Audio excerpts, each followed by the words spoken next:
Hello दोस्तों, welcome back to our channel. तो आज हम एक और नई अमेजिंग सीरीज स्टार्ट करने जा रहे हैं जो कि मुझे उम्मीद है आप सभी को बहुत ज्यादा पसंद आएगी। तो एपिसोड की शुरुआत में हमें एक एकेडमी का सीन दिखाया जाता है जहां पे हमारे हीरो ली को उसका क्लासमेट परेशान करते हुए उससे अपने हिस्से का काम भी करवा रहा था, जो देखकर उसका एक और क्लासमेट उससे कहता है, जब ली तुम्हारी जगह पे काम कर रहा है तो तुम्हें नहीं लगता तुम्हें उससे थोड़े अच्छे तरीके से बात करनी चाहिए। जिसपे वो लड़का कहता है, इस जैसे गरीब लड़के को भला मैं रिस्पेक्ट क्यों करूंगा। और ये कहकर वो लड़का ली से कहता है, जब तुम कचरा फेंकने के लिए बाहर जाओगे तो मेरे लिए खाने में चिकन लेते आना, क्योंकि मुझे बहुत ज्यादा भूख लग रही है। जिसपे ली उससे कहता है, पर शाम को तो किसी भी डिसेबल का अकेडमी से बाहर जाना मना है। ली की ये बात सुनकर वो लड़का ली को डराते हुए उससे कहता है, तुम्हारी हिम्मत कैसे हुई मुझे मना करने की। क्या तुम भूल गए हो कि मैं बॉडी रियलम के 4th स्टेज पे हूँ और अगर मैं चाहूँ तो मैं तुम्हें एक चींटी की तरह मसल सकता हूँ। उस लड़के की ये धमकी सुनकर ली को मजबूरन उस लड़के के लिए खाना लाने के लिए मार्केट में जाना पड़ता है। और जब ली मार्केट से सामान लेकर वापस जा रहा था तो तभी वहाँ पे ली की नजर अपनी बचपन की फ्रेंड पे पड़ती है। लेकिन जैसे ही ली उससे बुलाता है तो वो ली को डांटते हुए कहती है, तुम्हारी जैसे एक 2 कौड़ी के लड़की की हिम्मत कैसे हुई मुझे बुलाने की। मैं आज तुम्हें आखिरी बार वार्निंग दे रही हूँ कि आज के बाद कभी भी अपने मुंह से मेरा नाम मत लेना। उस लड़की की ये बात सुनकर तो ली बेचारा बहुत ही ज्यादा सैड हो गया था। लेकिन ली उसे दोबारा कुछ बोल पाता उससे पहले ही पीछे से एक लड़का उसे किक मार के गिराते हुए कहता है, क्या तुम्हें एक बार बात समझ में नहीं आती। जब मोरोंग ने तुम्हें उसके साथ बात करने से मना किया है तो फिर तुम एक कुत्ते की तरह उसके पीछे क्यों पड़ गए हो। और क्योंकि ये लड़का सिटी की जानी मानी और अमीर फैमिली से था, इसलिए मोरोंग भी उसके साथ चिपक गई थी, क्योंकि वो लड़का ली से बहुत ही ज्यादा पावरफुल और रिच था। और भला कौन लड़की ली के जैसे गरीब के साथ दोस्ती करना चाहेगी। वहीं मोरोंग भी नाटक करते हुए उस लड़के ओयोंग के साथ चिपकते हुए कहती है, ओयोंग अगर तुम सही समय पे नहीं आते तो पता नहीं ये गरीब लड़का मेरे साथ क्या करता। मोरोंग की ये बात सुनकर ओयोंग दोबारा ली की बेइज्जती करते हुए उसका मजाक उड़ाने लगता है। और इस मौके का फायदा उठाकर बाकी आसपास के लोग भी ली का मजाक उड़ाने लगे थे, जो सुनकर तो ली और भी ज्यादा सैड हो गया था। और वो अपने मन में कहता है कि आज का दिन वाकई मेरे लिए बहुत ज्यादा बुरा है और आज वाकई ली पूरी तरह से टूट गया था। आज उसे अपनी किस्मत पे रोना आ रहा था। लेकिन ली ये बात कहाँ जानता था कि आज उसकी लाइफ का सबसे बड़ा दिन है, क्योंकि आज उसकी किस्मत पूरी तरह से चेंज होने वाली है। और वहाँ पे बिल्कुल वैसा ही होता है, क्योंकि जैसे ही ओयोंग मोरोंग की बातों में आकर ली के ऊपर अटैक करने के लिए आगे बढ़ता है तो उसी वक्त किसी ने बीच में आते हुए ओयोंग की स्वॉर्ड को अपनी 2 फिंगर से रोककर उसकी स्वॉर्ड को डिस्ट्रॉय करते हुए उसके ऊपर अटैक करके उसे पीछे की तरफ फेंक दिया था। और ये काम एक लड़की का था जो कि असल में ली के पिता की एक गार्ड थी और उसे ली के पिता ने यहाँ पे भेजा था ली की रक्षा करने के लिए। और जैसे ही वो लड़की जिसका नाम लिन ही था वो ली के सामने झुकते हुए उसे ये सारी बात बताती है तो ली के साथ साथ पूरी मार्केट के लोग भी बहुत ज्यादा हैरान हो गए थे। और वहाँ पे किसी को भी समझ नहीं आ रही थी कि आखिर इस जैसे गरीब लड़के के पास इतनी ज्यादा पावरफुल गार्ड कहाँ से आई, और वो भी इतनी ज्यादा खूबसूरत,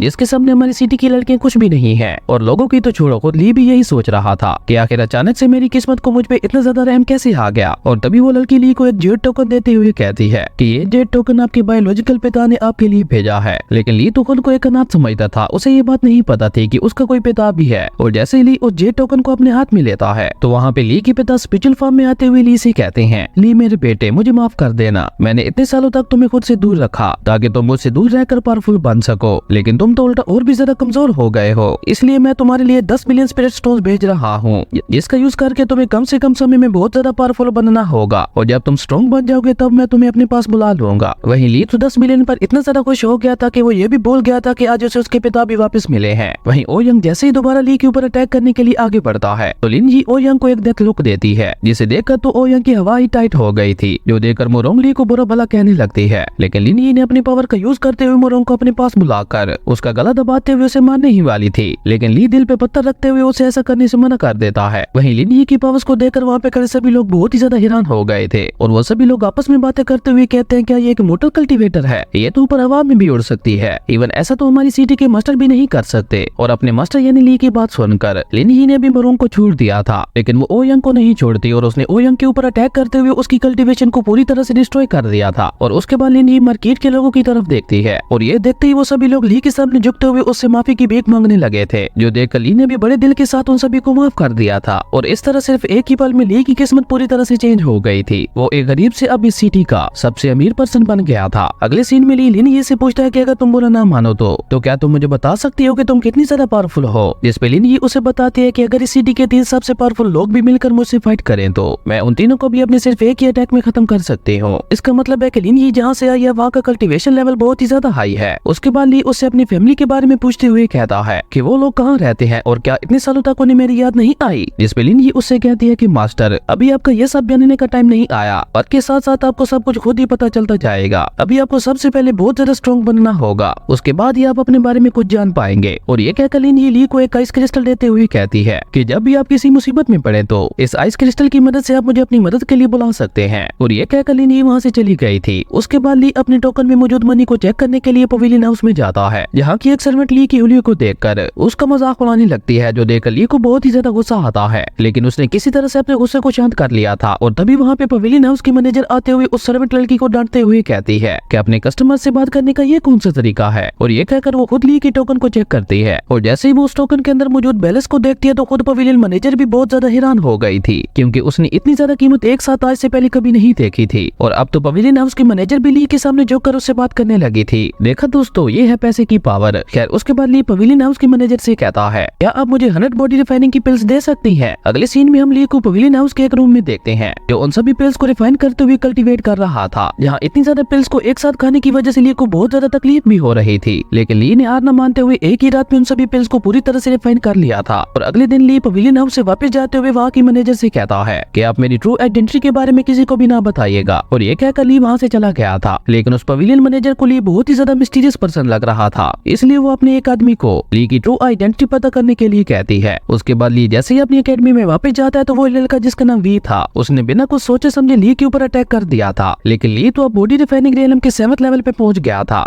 इसलिए उसने अपने सिर्फ और प्रेशर से ही वी को पीछे की तरफ फेंक दिया था। और अपनी ऐसी हालत देखकर तो वी को कुछ भी समझ नहीं आ रही थी कि आखिर उसके साथ ये सब क्या हो रहा है। और अपने सीनियर को सबक सिखाने के बाद ली अपनी एकेडमी का टोकन लेकर एकेडमी से चला गया था। उसके बाद ली जेंग ऑफिस में जाता है ताकि वो वहाँ से अपने लिए कोई रहने के लिए नया घर खरीद सके। लेकिन ली की हालत देखकर जेंग ऑफिस के लोग भी ली का मजाक उड़ाने लगे थे। लेकिन जैसे ही ली उन सबको अपना हेवनली टोकन दिखाता है तो उसे देखकर वहाँ पे खड़े किसी भी पर्सन को अपनी आंखों पे यकीन ही नहीं हो रहा था। और ली के पास उस हेवनली टोकन को देखकर तो जेंग ऑफिस की एक लड़की उसके पीछे पड़ गई थी। लेकिन ली ने अपना स्पिरिचुअल ऑरा रिलीज करते हुए उसे खुद से दूर कर दिया था, जो देखकर जेंग ऑफिस के मास्टर का बेटा ली के ऊपर अटैक करते हुए उससे कहता, तुम्हारी हिम्मत कैसे हुई मेरी सर्वेंट को मारने की। लेकिन ली ने उसे बहुत ही आसानी से हरा दिया था, जो देखकर वो लड़का जिसका नाम लिन ली था वो ली को मारने के लिए अपने दोनों गार्ड्स को बुलाता है। लेकिन ली लैन ले को दबोचते हुए उन गार्ड्स को खुद से दूर रहने के लिए कहता है, जो देखकर लैन ले चिल्लाते हुए वहाँ पे अपने पिता को बुलाने लगता है। और तभी वहाँ पे उसका पिता लिन चाओ भी आ गया था, जो देखकर अब सभी को यही लग रहा था कि अब तो ये लड़का गया काम से। लेकिन लिन चाओ वहाँ पे सभी को हैरान करते हुए ली के सामने झुकते हुए ली से कहता है, मास्टर प्लीज मेरे बेटे को माफ कर दें, उससे गलती हो गई, अगर आप चाहें तो आप मेरे बेटे को पनिश कर सकते हैं। अब ये देखकर तो वहाँ पे खड़े लोगों को 440 वोल्ट का झटका लगता है, क्योंकि लिन चाओ के बारे में मशहूर था कि जो भी उसके बेटे के साथ पंगा लेता है वो उसे मार देता है। इसी तरह एक बार उसने अपने बेटे के साथ पंगा लेने वाले डिसेबल को बुरी तरह से मार दिया था, इसलिए ये बात वहाँ पे खड़े लोगों में से किसी को भी हजम नहीं हो रही थी कि आखिर लिन चाओ ली के सामने ऐसा बिहेव क्यों कर रहा है। हालांकि ली ने तो उसके बेटे को बहुत ही बुरी तरह से मारा है, उसके बावजूद भी लिन चाओ उल्टा उसी से माफी मांग रहा है। खैर लिन चाओ को इस तरह से माफी मांगते हुए देखकर ली ने भी उसके बेटे को छोड़ दिया था। लेकिन उसका बेटा अपने पिता पे गुस्सा करते हुए कहता है कि फादर आप इस जैसे एक 2 कौड़ी के लड़के को अपना मास्टर क्यों बोल रहे हैं। अब ये सुनकर तो लिन चाओ खुद ही अपने बेटे को बुरी तरह से पीटने लगता है, और वो अपने बेटे को पीटते हुए उससे कहता है, चलो अब जाकर मास्टर ली के पैरों में गिरकर उनसे माफी मांगो, जिसकी वजह से मजबूरन लिन ले को भी ली से माफी मांगनी पड़ती है। और उसके बाद मास्टर लिन चाओ ली को अपने जेंग ऑफिस का बेस्ट रूम देता है, और उसी के साथ वो ली की खिदमत के लिए अपनी 2 सर्वेंट्स की ये ड्यूटी भी लगाता है कि वो 24 आवर्स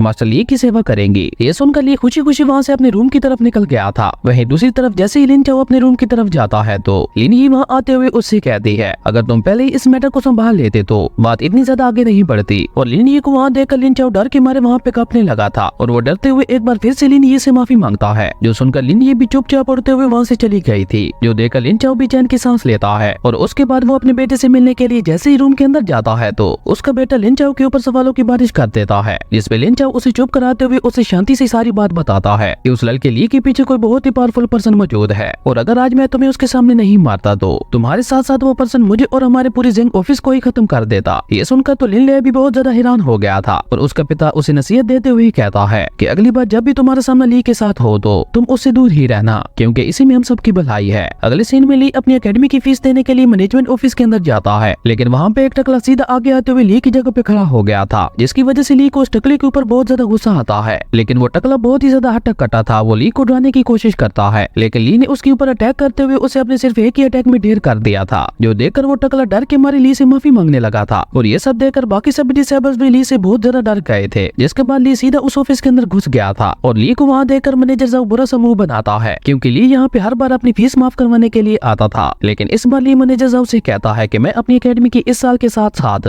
बाकी सभी सालों की भी फीस देना चाहता हूँ। अब ये सुनकर मैनेजर जाओ को भी एक झटका लगता है क्योंकि उसके अकॉर्डिंगली एकेडमी का सबसे गरीब बच्चा था। लेकिन मैनेजर जाओ ने भी आज अपने मन ही मन में डिसाइड कर लिया था कि अगर आज इस लड़के ने फीस नहीं दी तो वो इसे अपनी एकेडमी से निकाल देंगे। लेकिन तभी ली एक चुटकी बजाता है जिसकी वजह से वहाँ पे काफी सारे स्पिरिचुअल स्टोन्स आ गए थे। इवन मैनेजर जाओ भी उन स्पिरिचुअल स्टोन्स के नीचे दब गया था, जो देखकर ली मैनेजर जाओ का मजाक उड़ाते हुए वहाँ से भाग गया था। वहीं मैनेजर जाओ भी गुस्से से आग बबूला हो गया था। अगले सीन में ली की आंख एक स्पिरिचुअल वर्ल्ड में खुलती है, जहाँ उसके पिता ली के सामने शर्त रखते हुए कहते हैं कि अगर तुम वाकई मेरे सक्सेसर बनना चाहते हो तो उसके लिए तुम्हें 3 मंथ के अंदर अंदर ये सारी मनी अपने ऊपर खर्च करके टियानफेई एकेडमी का टॉप डिसाइबल बनना होगा। और ली के पिता के ऐसा कहते ही ली की ड्रेस भी पूरी तरह से चेंज हो गई थी और इसी के साथ ली दोबारा होश में आ गया था। और ली की ये ड्रेस एक यंग मास्टर की तरह थी, जो देखकर ली बहुत ही ज्यादा खुश हो गया था क्योंकि उसे पहले तो ये सब एक सपने की तरह लग रहा था, लेकिन अपनी ड्रेस देखकर उसे यकीन हो गया था कि ये कोई सपना नहीं था बल्कि ये सब हकीकत थी। उसके बाद ली जैसे ही अपनी एकेडमी में जाता है तो वहाँ के सभी डिसेबल्स ली की ड्रेस देखकर उसे बहुत ही ज्यादा इंप्रेस हो गए थे और उन्हें यकीन ही नहीं हो रहा था कि ये लड़का वही टीचर ली है जो पहले फटे पुराने कपड़े पहनता था। वहीं ली को वहाँ पे लगे एक बोर्ड से पता चलता है कि उसे टीचर जाओ की क्लास में असाइन किया गया है। और टीचर जाओ का नाम सुनकर वहाँ पास में ही खड़ी एक लड़की ली को डराते हुए कहती है अब तो तुम्हारी खैर नहीं, क्योंकि टीचर जाओ बहुत ही ज्यादा स्ट्रिक्ट हैं। वो अपने स्टूडेंट्स को ऐसे ऐसे टास्क देती हैं कि उनके डिसेबल्स या तो एकेडमी छोड़ के भाग जाते हैं या फिर वो अपनी टीचर ही चेंज कर लेते हैं। लेकिन ली उस लड़की की बातों को इग्नोर करते हुए अपनी क्लास में चला गया था, जहाँ टीचर जाओ ली को लेट आने की वजह से काफी घूर कर देख रही थी। पर क्योंकि ली नया स्टूडेंट था इसलिए टीचर जाओ ने उसे थोड़ा सा डांटने के बाद छोड़ दिया था। उसके बाद टीचर जाओ सारी क्लास को अपने रूल्स एंड रेगुलेशंस बताते हुए कहती है कि अगर किसी ने भी मेरे टास्क या रूल को लगातार 3 बार तोड़ा तो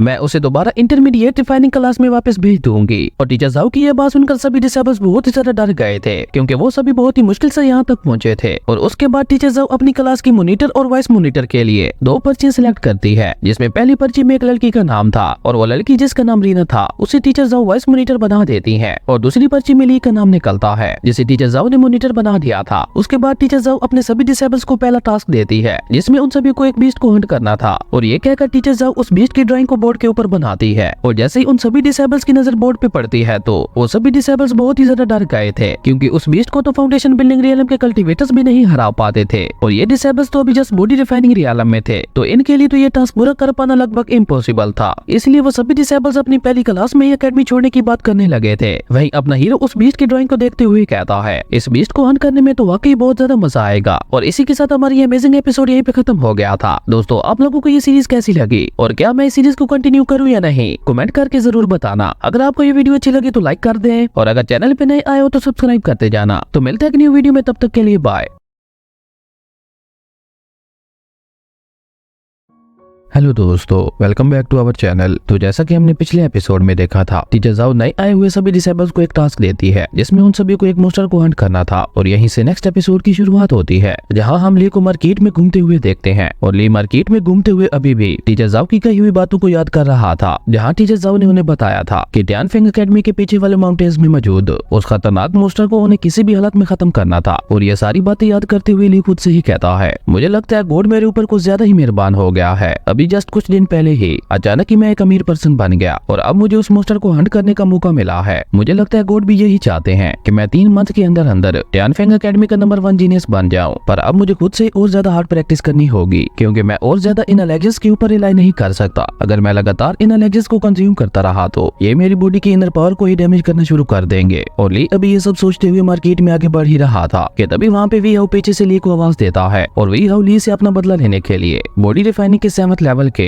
अपने को साथियों को भी साथ ले आया था। और ली वी हाउ को वहाँ देखकर उससे कहता है वी हाउ तुम यहाँ क्या कर रहे हो और तुम्हारे साथ ये लोग कौन है। जिसपे उनमें से एक लड़का आगे आते हुए कहता है हम सभी 2nd एडवांस क्लास के डिसाइबल्स हैं और हम सभी तुम्हारी तरह पिल्स खाकर बॉडी रिफाइनिंग के 7th लेवल पे नहीं पहुंचे, बल्कि हम सभी लोग रियल में बॉडी रिफाइनिंग के 7th लेवल पे हैं। और ये कहकर वो लड़का ली पे गुस्सा करते हुए उससे कहता तुम्हारी हिम्मत कैसे हुई वी हाउ को बुली करने की। आज हम लोग तुम्हें बताते हैं कि रियल में बुली करना किसे कहते हैं। और ये कहकर वो सभी लड़के ली को सबक सिखाने के लिए ली की तरफ बढ़ने लगे थे, जो देखकर वी हाउ स्माइल करते हुए ली से कहता है अब मैं देखता हूँ तुम एक साथ 4 बॉडी रिफाइनिंग के 7th लेवल के कल्टीवेटर्स के साथ कैसे फाइट करते हो। और तभी उनमें से एक लड़का अपनी स्पिरिचुअल पावर को एक्टिवेट करते हुए काफी तेजी से ली की तरफ बढ़ने लगता है, जो देखकर ली ने भी अपने पिता से मिली हुई हेमली फायर बॉडी को एक्टिवेट कर लिया था। और जैसे ही वो लड़का आगे आकर ली को एक पंच मारने की कोशिश करता है तो ली ने उसके पंच को रोकते हुए उसे एक किक मार दी थी, जिसकी वजह से वो लड़का उड़ता हुआ पीछे जा गिरा था। ये देखकर उसके बाकी दोनों साथी भी अपनी अपनी सोड को बाहर निकाल कर काफी गुस्से से ली के ऊपर अटैक्स करने लगे थे, लेकिन ली ने काफी आसानी से उन दोनों के अटैक्स को डोज करते हुए उन्हें भी बुरी तरह से मार के हरा दिया था। जो देखकर तो वी हाउ के होश ही उड़ गए थे और वो हैरान होते हुए ली से कहता है, तुमने जस्ट अभी अभी तो बॉडी रिफाइनिंग के 7th लेवल में ब्रेक थ्रू किया था, तो फिर तुमने अपनी तरह सेम लेवल वाले कल्टीवेटर्स को इतनी आसानी से कैसे हरा दिया। और ये कहकर वी हाउ डर के मारे वहाँ से पीछे हटने लगा था, जिसपे ली भी उसकी तरफ आगे बढ़ते हुए उससे कहता है, क्योंकि मैं जीनियस हूँ इसलिए मेरी बॉडी रिफाइनिंग के 7th लेवल और इनके बॉडी रिफाइनिंग के 7th लेवल में बहुत ज्यादा डिफरेंस है। और ये कहकर ली खुश होते हुए अपने मन में कहता है, फादर की दी हुई हेवनली बॉडी तो वाकई काफी ज्यादा पावरफुल है। और जैसे ही ली वी हाउ के पास पहुंचता है तो वी हाउ ली के सामने झुककर उससे माफी मांगते हुए कहता है, मास्टर ली प्लीज मुझे माफ कर दे, मुझसे गलती हो गई, मैं दोबारा ऐसा करने की कभी हिम्मत नहीं करूंगा, प्लीज मुझे छोड़ दो, मैं तो तुम्हारा क्लासमेट हुआ करता था ना,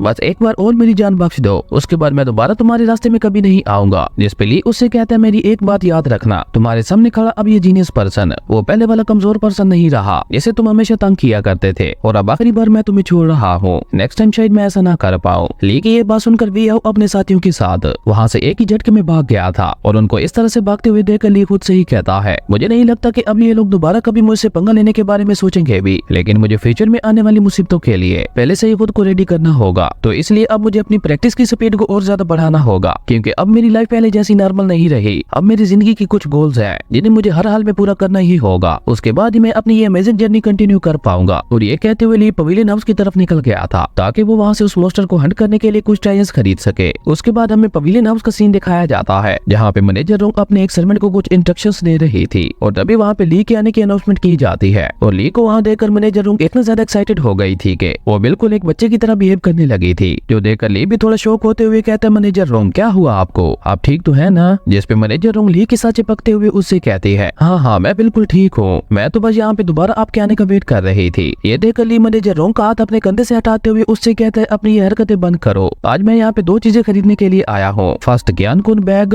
और सेकंड हाई ग्रेड के तलिस्मैन्स, और मुझे ये दोनों चीजें हर हाल में चाहिए और तुम जितनी चाहो मैं इनकी कीमत देने के लिए तुम्हें तैयार हूँ। लेकिन ये बात सुनकर मैनेजर रोंग को सोचते हुए कहती है, आपने कहा आपको एक ज्ञान कुन बैग और कुछ हाई ग्रेड के तलिस्मैन्स चाहिए। ज्ञान कुन बैग का नाम सुनकर वहाँ आसपास के सभी लोग बहुत ही ज्यादा हैरान हो गए थे और उनमें से एक पर्सन हैरान होते हुए कहता है, क्या इसने अभी अभी ज्ञान कुन बैग का नाम लिया। जिस पे एक दूसरा पर्सन कहता है, हाँ बिल्कुल, और ज्ञान कुन बैग तो एक बहुत ही रेयर ट्रायर है जिसकी कीमत तो एक प्राइम लोकेशन में मौजूद विला से भी कहीं ज्यादा है। वही मैनेजर रोंग को इस तरह से सोचते हुए देखकर ली उससे कहता है, क्या हुआ, तुम क्या सोच रही हो, क्या तुम्हारे इतने बड़े पवेलियन हाउस के पास ये 2 नॉर्मल सी चीजें भी नहीं है, अगर ऐसा है तो मैं इन दोनों चीजों को खरीदने के लिए किसी और पवेलियन हाउस में चला जाता हूँ। और ये कहकर ली वहाँ से जाने लगता है, लेकिन मैनेजर रोंग उसे रोकते हुए कहती है, मास्टर ली आप फिक्र न करें, हमारे पास ये दोनों चीजें मौजूद है। जिस पे ली उससे अपना हाथ छुड़ाते हुए उससे कहता है, तो फिर जल्दी से उन दोनों चीजों को मंगवाओ यहाँ पे। लेकिन ये बात सुनकर मैनेजर रोंग ली को वहाँ पे रुकने का कहकर खुद वो दोनों ट्रायल्स लेने के लिए चली गई थी, जो देखकर वहाँ पे खड़ा वही पर्सन हैरान होते हुए कहता है कि आखिर ये मास्टर ली कौन है, मैंने आज से पहले तो इसके बारे में कभी नहीं सुना, और क्या ये इतना वीर है कि ये मैनेजर रोंग से भी इस तरह से बिहेव कर रहा है। हालांकि मैनेजर रोंग तो किसी को भी अपने सामने सर उठाकर भी बात नहीं करने देती। जिसपे वो दूसरा पर्सन कहता है, मैं नहीं जानता कि रियल में ये मास्टर ली कौन है, लेकिन इसको देखकर मुझे इतना तो पता चल गया है कि ये कहीं से भी एक नॉर्मल पर्सन नहीं लग रहा, मुझे लगता है जरूर ये सिटी के मास्टर का सन इन लॉ है, इसी वजह से मैनेजर रोंग इसे इतनी ज्यादा इज्जत दे रही है। और थोड़ी देर में मैनेजर रोंग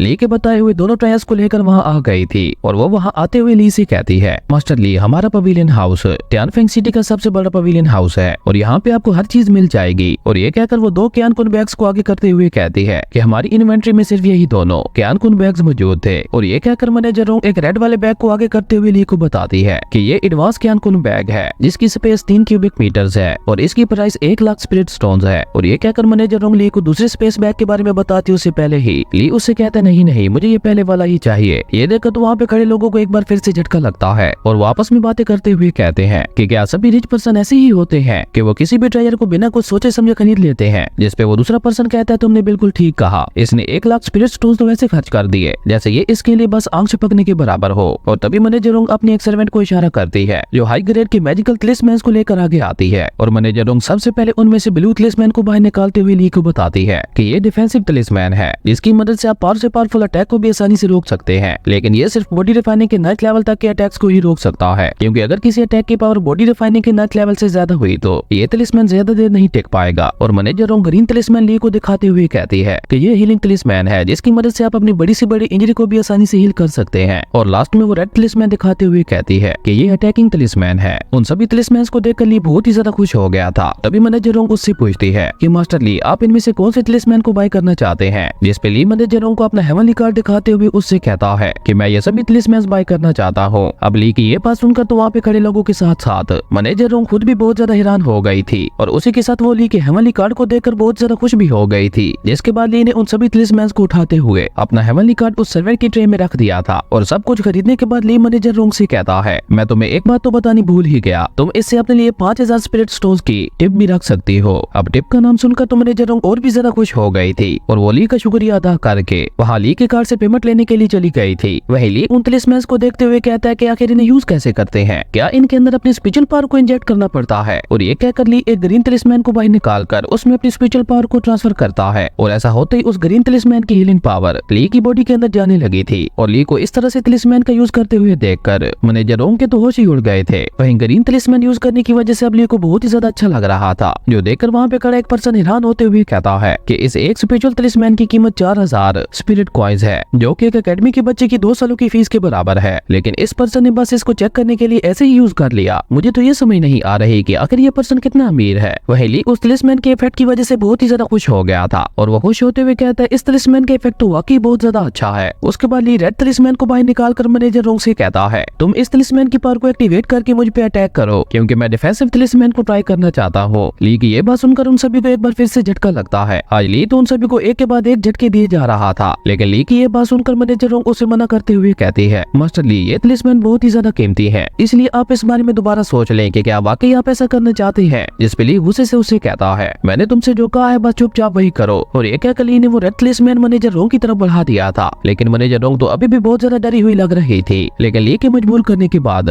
मैनेजर रोंग भी उस रेड तलिस्मैन के अंदर अपने स्पेशल पावर को इंजेक्ट करती है और उसके बाद मैनेजर रोंग ने उस रेड तलिस्मैन की मदद से ली के ऊपर एक बहुत ही ज्यादा पावरफुल अटैक कर दिया था। और ये अटैक इतना ज्यादा पावरफुल था कि इसे फाउंडेशन बिल्डिंग रियलम का इनिशियल स्टेज का कल्टीवेटर भी नहीं संभाल पाता। और अपनी तरफ आते हुए उस अटैक को देखकर ली ने भी ब्लू तलिस्मैन का यूज करते हुए अपने सामने एक आइस शील्ड लगा दी थी, लेकिन वो आइस शील्ड भी ज्यादा देर उस अटैक को नहीं रोक पाती और थोड़ी देर में वो शील्ड पूरी तरह से डिस्ट्रॉय हो गई थी। जिसके बाद ली ने उस रेड तलिस्मैन के अटैक को किसी तरह से रोकते हुए उसे एक पिलर की तरफ मोड़ दिया था। और इस समय मैनेजर रोंग बहुत ही ज्यादा डर गई थी, क्योंकि अगर ली को कुछ हो जाता तो उसका तो पूरा पवेलियन हाउस ही बर्बाद हो जाता। लेकिन ली ने उसी वक्त अपनी होशियारी दिखाते हुए उस अटैक को एक पिलर की तरफ मोड़ दिया था, जिसकी वजह से उस पिलर में भी क्रैक्स आ गए थे। और इतने ज्यादा पावरफुल अटैक को देखकर ली खुश होते हुए कहता है, इस रेड तलिस्मैन का अटैक तो वाकई बहुत ज्यादा पावरफुल था। अब मुझे उम्मीद है कि इस रेड तलिस्मैन की मदद से मैं उस मॉन्स्टर को आसानी से हंट कर पाऊंगा। और ये कहकर ली मैनेजर रोंग के पास जाते हुए उससे कहता है, मैनेजर रोंग आप थक गई होंगी, इसलिए आप थोड़ी देर रेस्ट कर लें और उसी के साथ आपके पवेलियन हाउस को जो नुकसान हुआ है उसके लिए आप मेरे हेवनली कार्ड से 2000 स्पिरिट कॉइन्स और रख सकती हैं। और उसी के साथ आप इस तरह के और ज्यादा तलिस्मैन ले आए, क्योंकि मैं इस तरह के तलिस्मैन को और ज्यादा बाय करना चाहता हूँ। और वहाँ पे सभी को हैरान छोड़कर ली वहाँ से चला गया था। अगले सीन में हम दोबारा ली को मार्केट के अंदर देखते हैं, जहाँ अब बस शाम होने ही वाली थी। और ये देखकर ली कहता है, मुझे पवेलियन हाउस में तो कुछ ज्यादा ही देर लग गई। और ये कहकर ली अपने तीनों तलिस्मैन को बाहर निकालते हुए कहता है, सूरज अभी तक पूरी तरह से नहीं डूबा, तो क्यों न मैं इस मौके का फायदा उठाऊं। लेकिन पहले चलकर मुझे एक बार फिर से अपने आर्मर को देख लेना चाहिए। मैं फुली आर्म होकर ही उस मॉन्स्टर का हंट करने के लिए जाऊंगा। और इसी के साथ हमारी अमेजिंग एपिसोड यहीं पे खत्म हो गया था। अगर आपको ये वीडियो अच्छी लगी तो लाइक कर दें और अगर चैनल पे नए आए हो तो सब्सक्राइब करते जाना। मिलते हैं एक न्यू वीडियो में, तब तक के लिए बाय।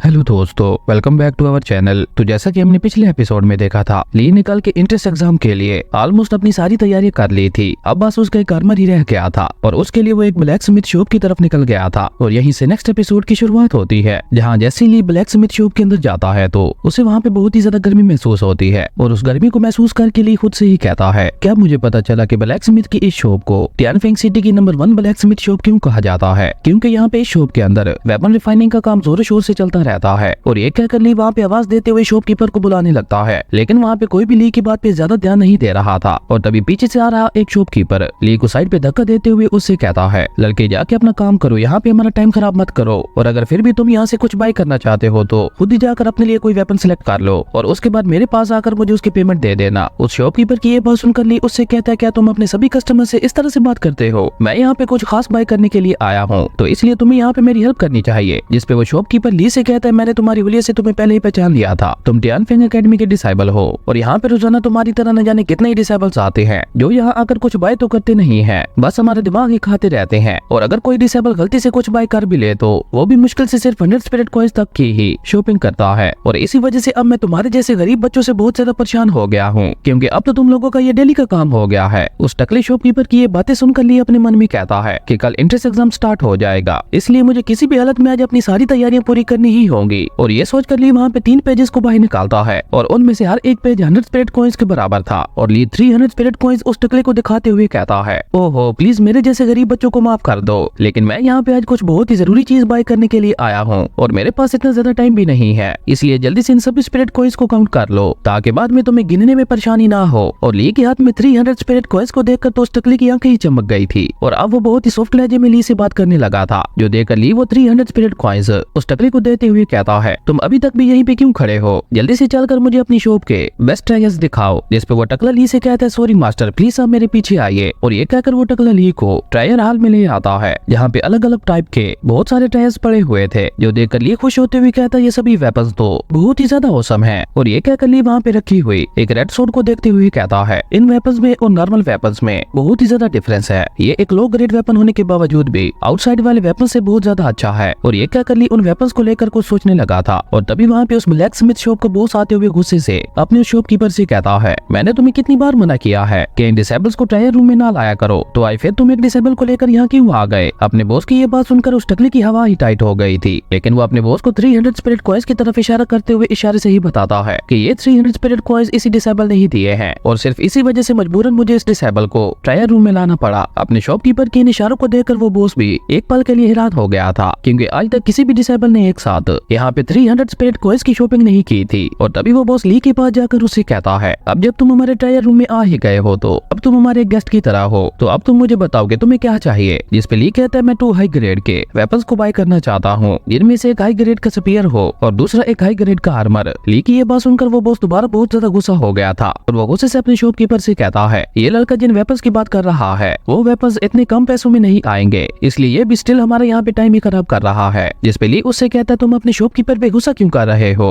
और वैसे भी यहाँ पे रखे हुए किसी भी वेपन की कीमत 500 स्पिरिट कॉइन से ज्यादा नहीं है, क्योंकि यहाँ पे रखे हुए मैजिकल वेपन्स हाई ग्रेड के नहीं है। और ये कहकर ली कहता है कि मुझे लगता है ये बस एक अफवाह ही थी कि ब्लैक स्मिथ की ये शॉप टियानफेंग सिटी की नंबर 1 शॉप है। ली की ये बात सुनकर उस बॉस को बहुत ही ज्यादा गुस्सा आता है और वो गुस्से से ली से कहता है, बच्चे तुम कुछ ज्यादा ही बोल रहे हो, मैं तुम्हारे लिए यहाँ पे एक हाई ग्रेड क्या उससे भी ज्यादा पावरफुल वेपन बना सकता हूँ, लेकिन उसके लिए तुम्हें अपने वॉलेट को ढीला करना पड़ेगा। जिस पे ली उससे कहता है, तुम जो चाहे मर्जी करो और तुम्हारे रिफाइन किए हुए मैजिकल वेपन की कीमत चाहे कितनी ही ज्यादा क्यों ना हो, मैं तुमसे प्रॉमिस करता हूँ कि मैं उसे बाय कर लूंगा। इवन अगर तुम अपने पूरे स्टोर को ही एक वेपन के रूम में ट्रांसफॉर्म कर दो तो मैं इसे भी बाय कर लूंगा। ली की ये बात सुनकर तो वो बॉस अब गुस्से से पागल होने लगा था और वो गुस्से से ली से कहता है, तुम्हारे जैसे एक बच्चे के पास इतना ज्यादा कॉन्फिडेंस आया कहाँ से, जो तुम यहाँ पे मेरे साथ इतनी बड़ी बड़ी बातें कर रहे हो। अब ये बॉस कहाँ जानता था कि पैसे से सिर्फ कॉन्फिडेंस क्या पता नहीं क्या क्या आ जाता है। और ये कहकर वो बॉस ली से कहता है, चलो मेरे पीछे आओ, आज मैं तुम्हें टियानफेंग सिटी के सबसे पावरफुल वेपन्स दिखाता हूँ और तुम्हें वो वेपन भी दिखाता हूँ जिसे टियानफेंग सिटी में सबसे पहले रिफाइन किया गया था। अगले सीन में हम उन दोनों को एक अलग ही मेन हॉल के अंदर देखते हैं, जहाँ पे वाकई बहुत ज्यादा टायर्स रखे हुए थे और वो बॉस ली को अपने पास बुलाकर उसे वहाँ पे अलग अलग टाइप के आर्मर्स और वेपन्स दिखाने लगता है, जिन्हें ली भी एक एक करके देख रहा था। और ली वाकई इन सभी वेपन्स से बहुत ही ज्यादा इंप्रेस हो गया था। वहीं वो बॉस साथ साथ ली को उन सभी वेपन्स की खूबियां भी बता रहा था। और सभी आर्मर्स और वेपन्स को देखने के बाद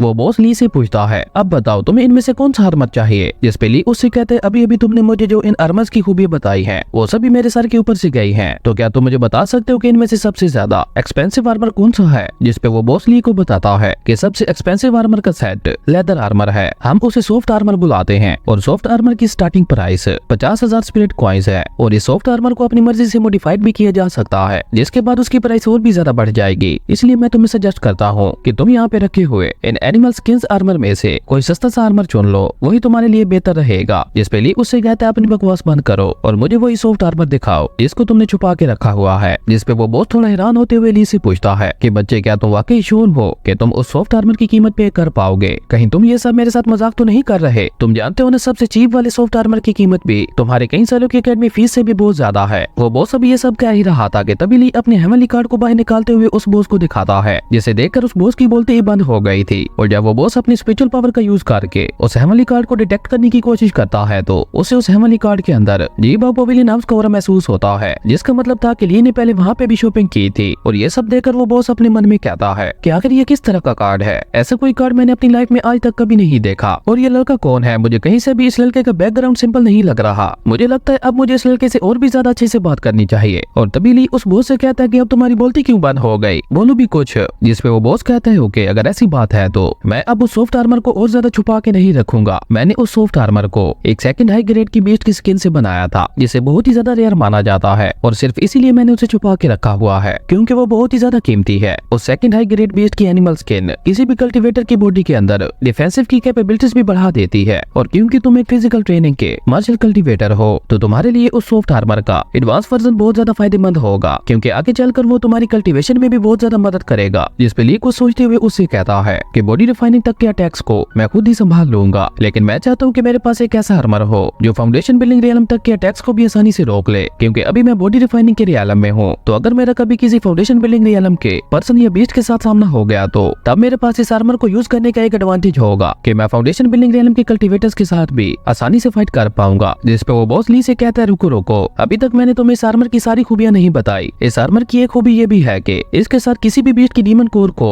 मर्ज किया जा सकता है, जिसके बाद ये आर्मर उस डीमन कोर की एनर्जी को यूज करते हुए एक प्रोटेक्टिव शील्ड भी बना सकता है। ये सुनकर ली थोड़ा हैरान होते हुए कहता है नाइस, ये आर्मर तो वाकई काफी ज्यादा अमेजिंग है। जिसपे वो बॉस कहता है सिर्फ इतना ही नहीं, तुम इस आर्मर के साथ सिर्फ एक ही नहीं बल्कि अलग अलग एट्रीब्यूट की डीमन कोर्स को भी मर्ज कर सकते हो। फॉर एग्जाम्पल, अगर तुम इसके साथ वेन डीमन कोर को मर्ज करते हो तो उस आर्मर को पहनने के बाद तुम्हारी बॉडी भी काफी हल्की हो जाएगी, जिसकी वजह से तुम्हारी स्पीड पहले से कई गुना ज्यादा बढ़ जाएगी। और अगर तुम एक टर्टल की डीमन कोर का यूज करते हो तो तुम्हारे पास उस तरह का पावरफुल शेल भी आ जाएगा। लेकिन इस सॉफ्ट आर्मर में एक साथ सिर्फ 3 ही डीमन कोर्स को मर्ज किया जा सकता है, और अब ये तुम्हारे ऊपर है कि तुम उस सॉफ्ट आर्मर में और डीमन कोर्स को मर्ज करवाना चाहते हो कि नहीं। इस पे ली कहते हैं हाँ, मैं तीनों की तीनों डीमन कोर्स को उस सॉफ्ट आर्मर के साथ मर्ज करवाना चाहता हूँ। जिसपे वो बहुत स्माइल करते हुए कहता है ओके, अगर ऐसी बात है तो मेरे पास कुछ बहुत ही ज्यादा पावरफुल और रेयर डीमन कोर्स रखी हुई है, मैं उन्हें तुम्हारे सॉफ्ट आर्मर के साथ मर्ज कर देता हूँ, पर उसकी कीमत बहुत ज्यादा हाई हो जाएगी। जिसपे ली उसके कान में कहता है तुम बस उस आर्मर के साथ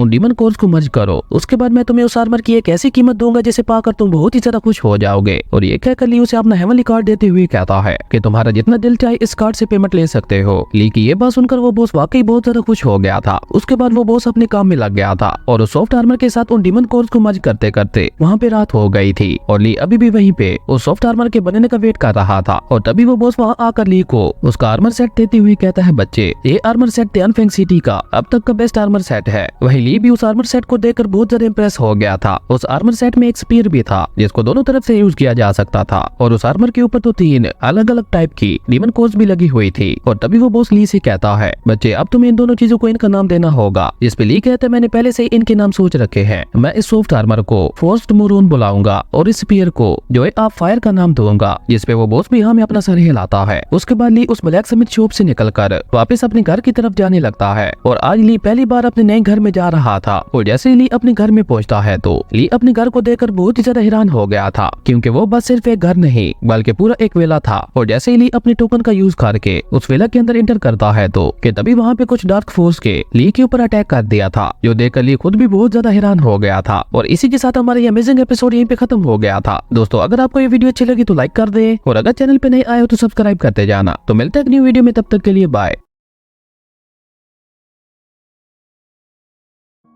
हेलो दोस्तों, welcome back to our channel. तो जैसा कि हमने पिछले एपिसोड में देखा था, जहां अपने विला के अंदर इंटर होते ही किसी ने ली के ऊपर अटैक कर दिया था, और यहीं से नेक्स्ट एपिसोड की शुरुआत होती है, जहां ली कुछ समझ पाता उससे पहले उस मास्क वाले आदमी ने अचानक ही आगे बढ़कर ली के ऊपर अपने डैगर से अटैक करते हुए उसकी चेस्ट के ऊपर एक कट दे दिया था। और ये सब इतना जल्दी होता है कि ली को संभलने का मौका ही नहीं मिलता। और ली उस किलर को देखते हुए कहता है कि ये किलर मेरे विला में क्या कर रहा है, और इसे यहाँ का पता किसने दिया। और अभी ली ये सब सोच ही रहा था कि तभी वो किलर दोबारा आगे बढ़ते हुए ली के ऊपर अटैक्स करने लगता है। लेकिन इस बार ली तैयार था। उसने उस किलर के सभी अटैक्स को डॉज करते हुए अपने विला की तरफ दौड़ लगा दी थी। और ली को इस तरह से दौड़ते हुए देखकर उस किलर ने पीछे से अपने मैजिकल वेपन का यूज करते हुए एक तीर से ली के ऊपर अटैक कर दिया था। लेकिन वो तीर ली को लग पाता उससे पहले ही ली अपने विला के अंदर एंटर कर गया था, और वो तीर उस विला के चारों तरफ लगे हुए प्रोटेक्टिव शील्ड से टकराकर वहीं गिर गया था, जिसकी वजह से ली किसी तरह से उस किलर के अटैक से बच गया था। और अपने अटैक को बेकार जाते हुए देखकर वो किलर भी वहां से भाग गया था, क्योंकि उसे भी पता था कि अब वो उस प्रोटेक्टिव शील्ड की वजह से ली का कुछ भी नहीं बिगाड़ सकता। था। उस किलर के वहाँ से जाने के बाद ली अपने मन में कहता है आखिर ये किलर कौन था और इसे यहाँ पे किसने भेजा था। लेकिन इतना तो मैं समझ गया हूँ कि जिसने भी इसे यहाँ पे भेजा है उसका बैकग्राउंड काफी ज्यादा स्ट्रॉन्ग है, क्योंकि फाउंडेशन बिल्डिंग रियलम के किलर को हायर कर पाना कोई आम बात नहीं है। और ये कहकर ली अपनी विला की तरफ बढ़ते हुए खुद से ही कहता है क्या इस किलर को यहाँ पे लिन चाओ के बेटे लेन ले ने भेजा होगा। जिस पे ली कहता है नहीं वो ऐसा नहीं कर सकता, उसी ने तो मुझे ये विला दिया है और अगर वो सच में मुझे मरवाना चाहता तो वो ये यहाँ पे प्रोटेक्टिव शील्ड क्यों लगवाता, ये काम जरूर किसी और का है। और तभी ली को ओ यंग की याद आती है और ओ यंग को याद करके ली को पूरा यकीन हो गया था कि ये जरूर उसी का काम होगा। इसलिए अब उसे ओ यंग के ऊपर बहुत ही ज्यादा गुस्सा आने लगा था और वो गुस्से से कहता है मुझे उसे पिछली बार छोड़ना ही नहीं चाहिए था। ये सब सोचते हुए ली अपने विला के अंदर रेस्ट करने के लिए चला गया था। अगले सीन में हम ली को अपने बेड के ऊपर सोते हुए देखते हैं, जहाँ सोते हुए भी ली को अपने पिता की आवाज आ रही थी जो गुस्से से ली से कह रहे थे कि तुम्हारी फाउंडेशन बहुत ही ज्यादा वीक है और भले ही तुम्हारे पास हेवनली बॉडी है जो कि अभी के लिए तुम्हें सभी खतरों से बचा रही है, लेकिन तुम्हें जल्द से जल्द बहुत ज्यादा हार्ड प्रैक्टिस करके खुद को पावरफुल बनाना होगा। अगर तुम मेहनत नहीं करोगे तो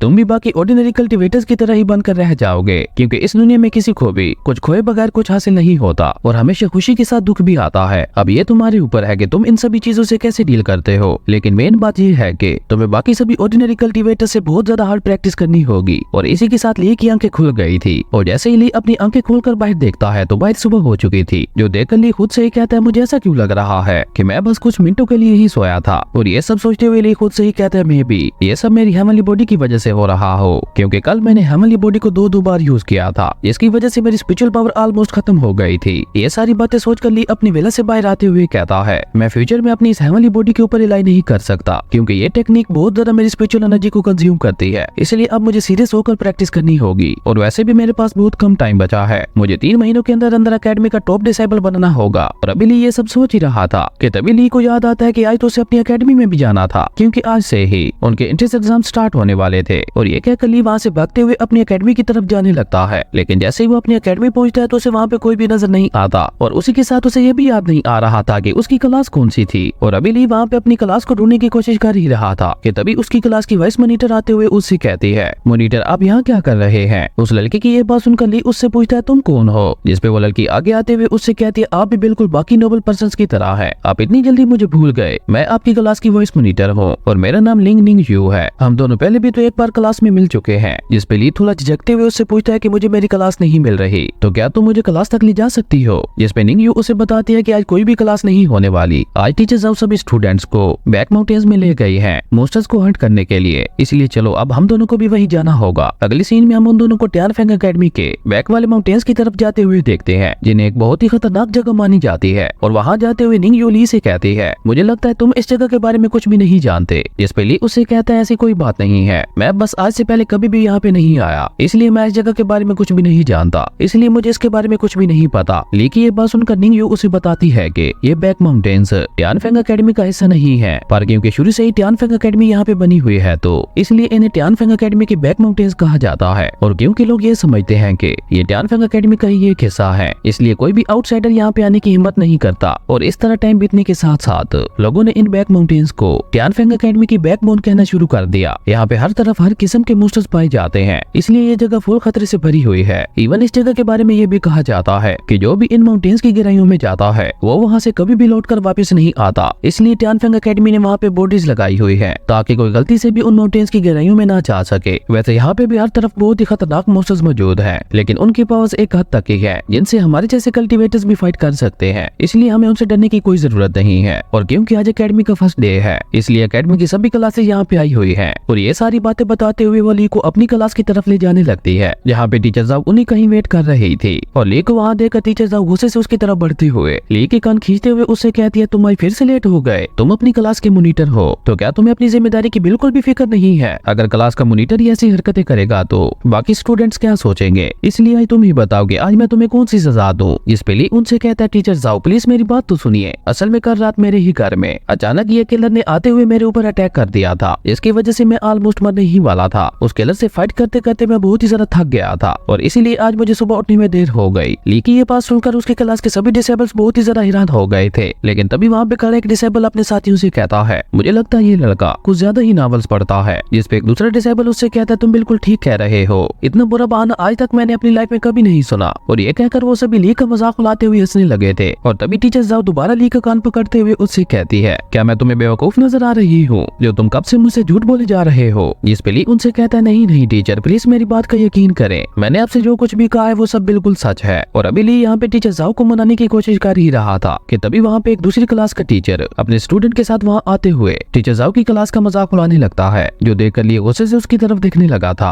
और ली को खुद को इस तरह से घूरते हुए देखकर वो ली से कहता है तुम मुझे इस तरह से घूर क्यों रहे हो, क्या तुम्हें अपनी टीचर ने मैनर्स नहीं सिखाए। जिस पे उस टीचर का स्टूडेंट उससे कहता है टीचर आप इन जैसे बदतमीज स्टूडेंट्स के साथ आर्ग्यू क्यों कर रहे हैं, ये क्लास इसी तरह के आवारा और जाहिल लोगों की ही तो जगह है, तो फिर आप इन लोगों से और क्या ही एक्सपेक्ट कर रहे हैं। और आप इस क्लास के मॉनिटर को देखें जो अभी तक बस बॉडी रिफाइनिंग के 7th लेवल तक ही पहुंच पाया है, बाकियों के बारे में तो आप छोड़ ही दे। उस स्टूडेंट की ये बात सुनकर टीचर जाओ गुस्से से उस सामने वाले टीचर से कहती है टीचर जू आपको अपने स्टूडेंट को ये बात सिखानी चाहिए कि वो किसी भी दूसरी क्लास के स्टूडेंट से इस तरह से बात नहीं कर सकता, और तुम्हारा ये स्टूडेंट तो कुछ ज्यादा ही बकवास कर रहा है, इसके पीछे ऑफकोर्स तुम्हारा ही हाथ होगा। अगर तुम खुद को इतना ही काबिल समझते हो तो मुझसे दोबारा फाइट करके देख लो, मैं शर्त लगाती हूँ नतीजा वही सेम होगा। जिस पे टीचर जाओ से कहता है पिछली बार मैंने तुम्हें एक छोटी सी बच्ची समझकर छोड़ दिया था, लेकिन इस बार जब तुम मेरे सामने आओगी तब मैं तुम्हें एक अच्छा सबक सिखाऊंगा कि अपने सीनियर्स के साथ किस तरह से बात करते हैं। जिस पे टीचर जाओ उससे कहती है ओ क्या तुम भूल गए हो, पिछली बार जब मैंने तुम्हारे ऊपर अटैक करते हुए तुम्हें हराया था तो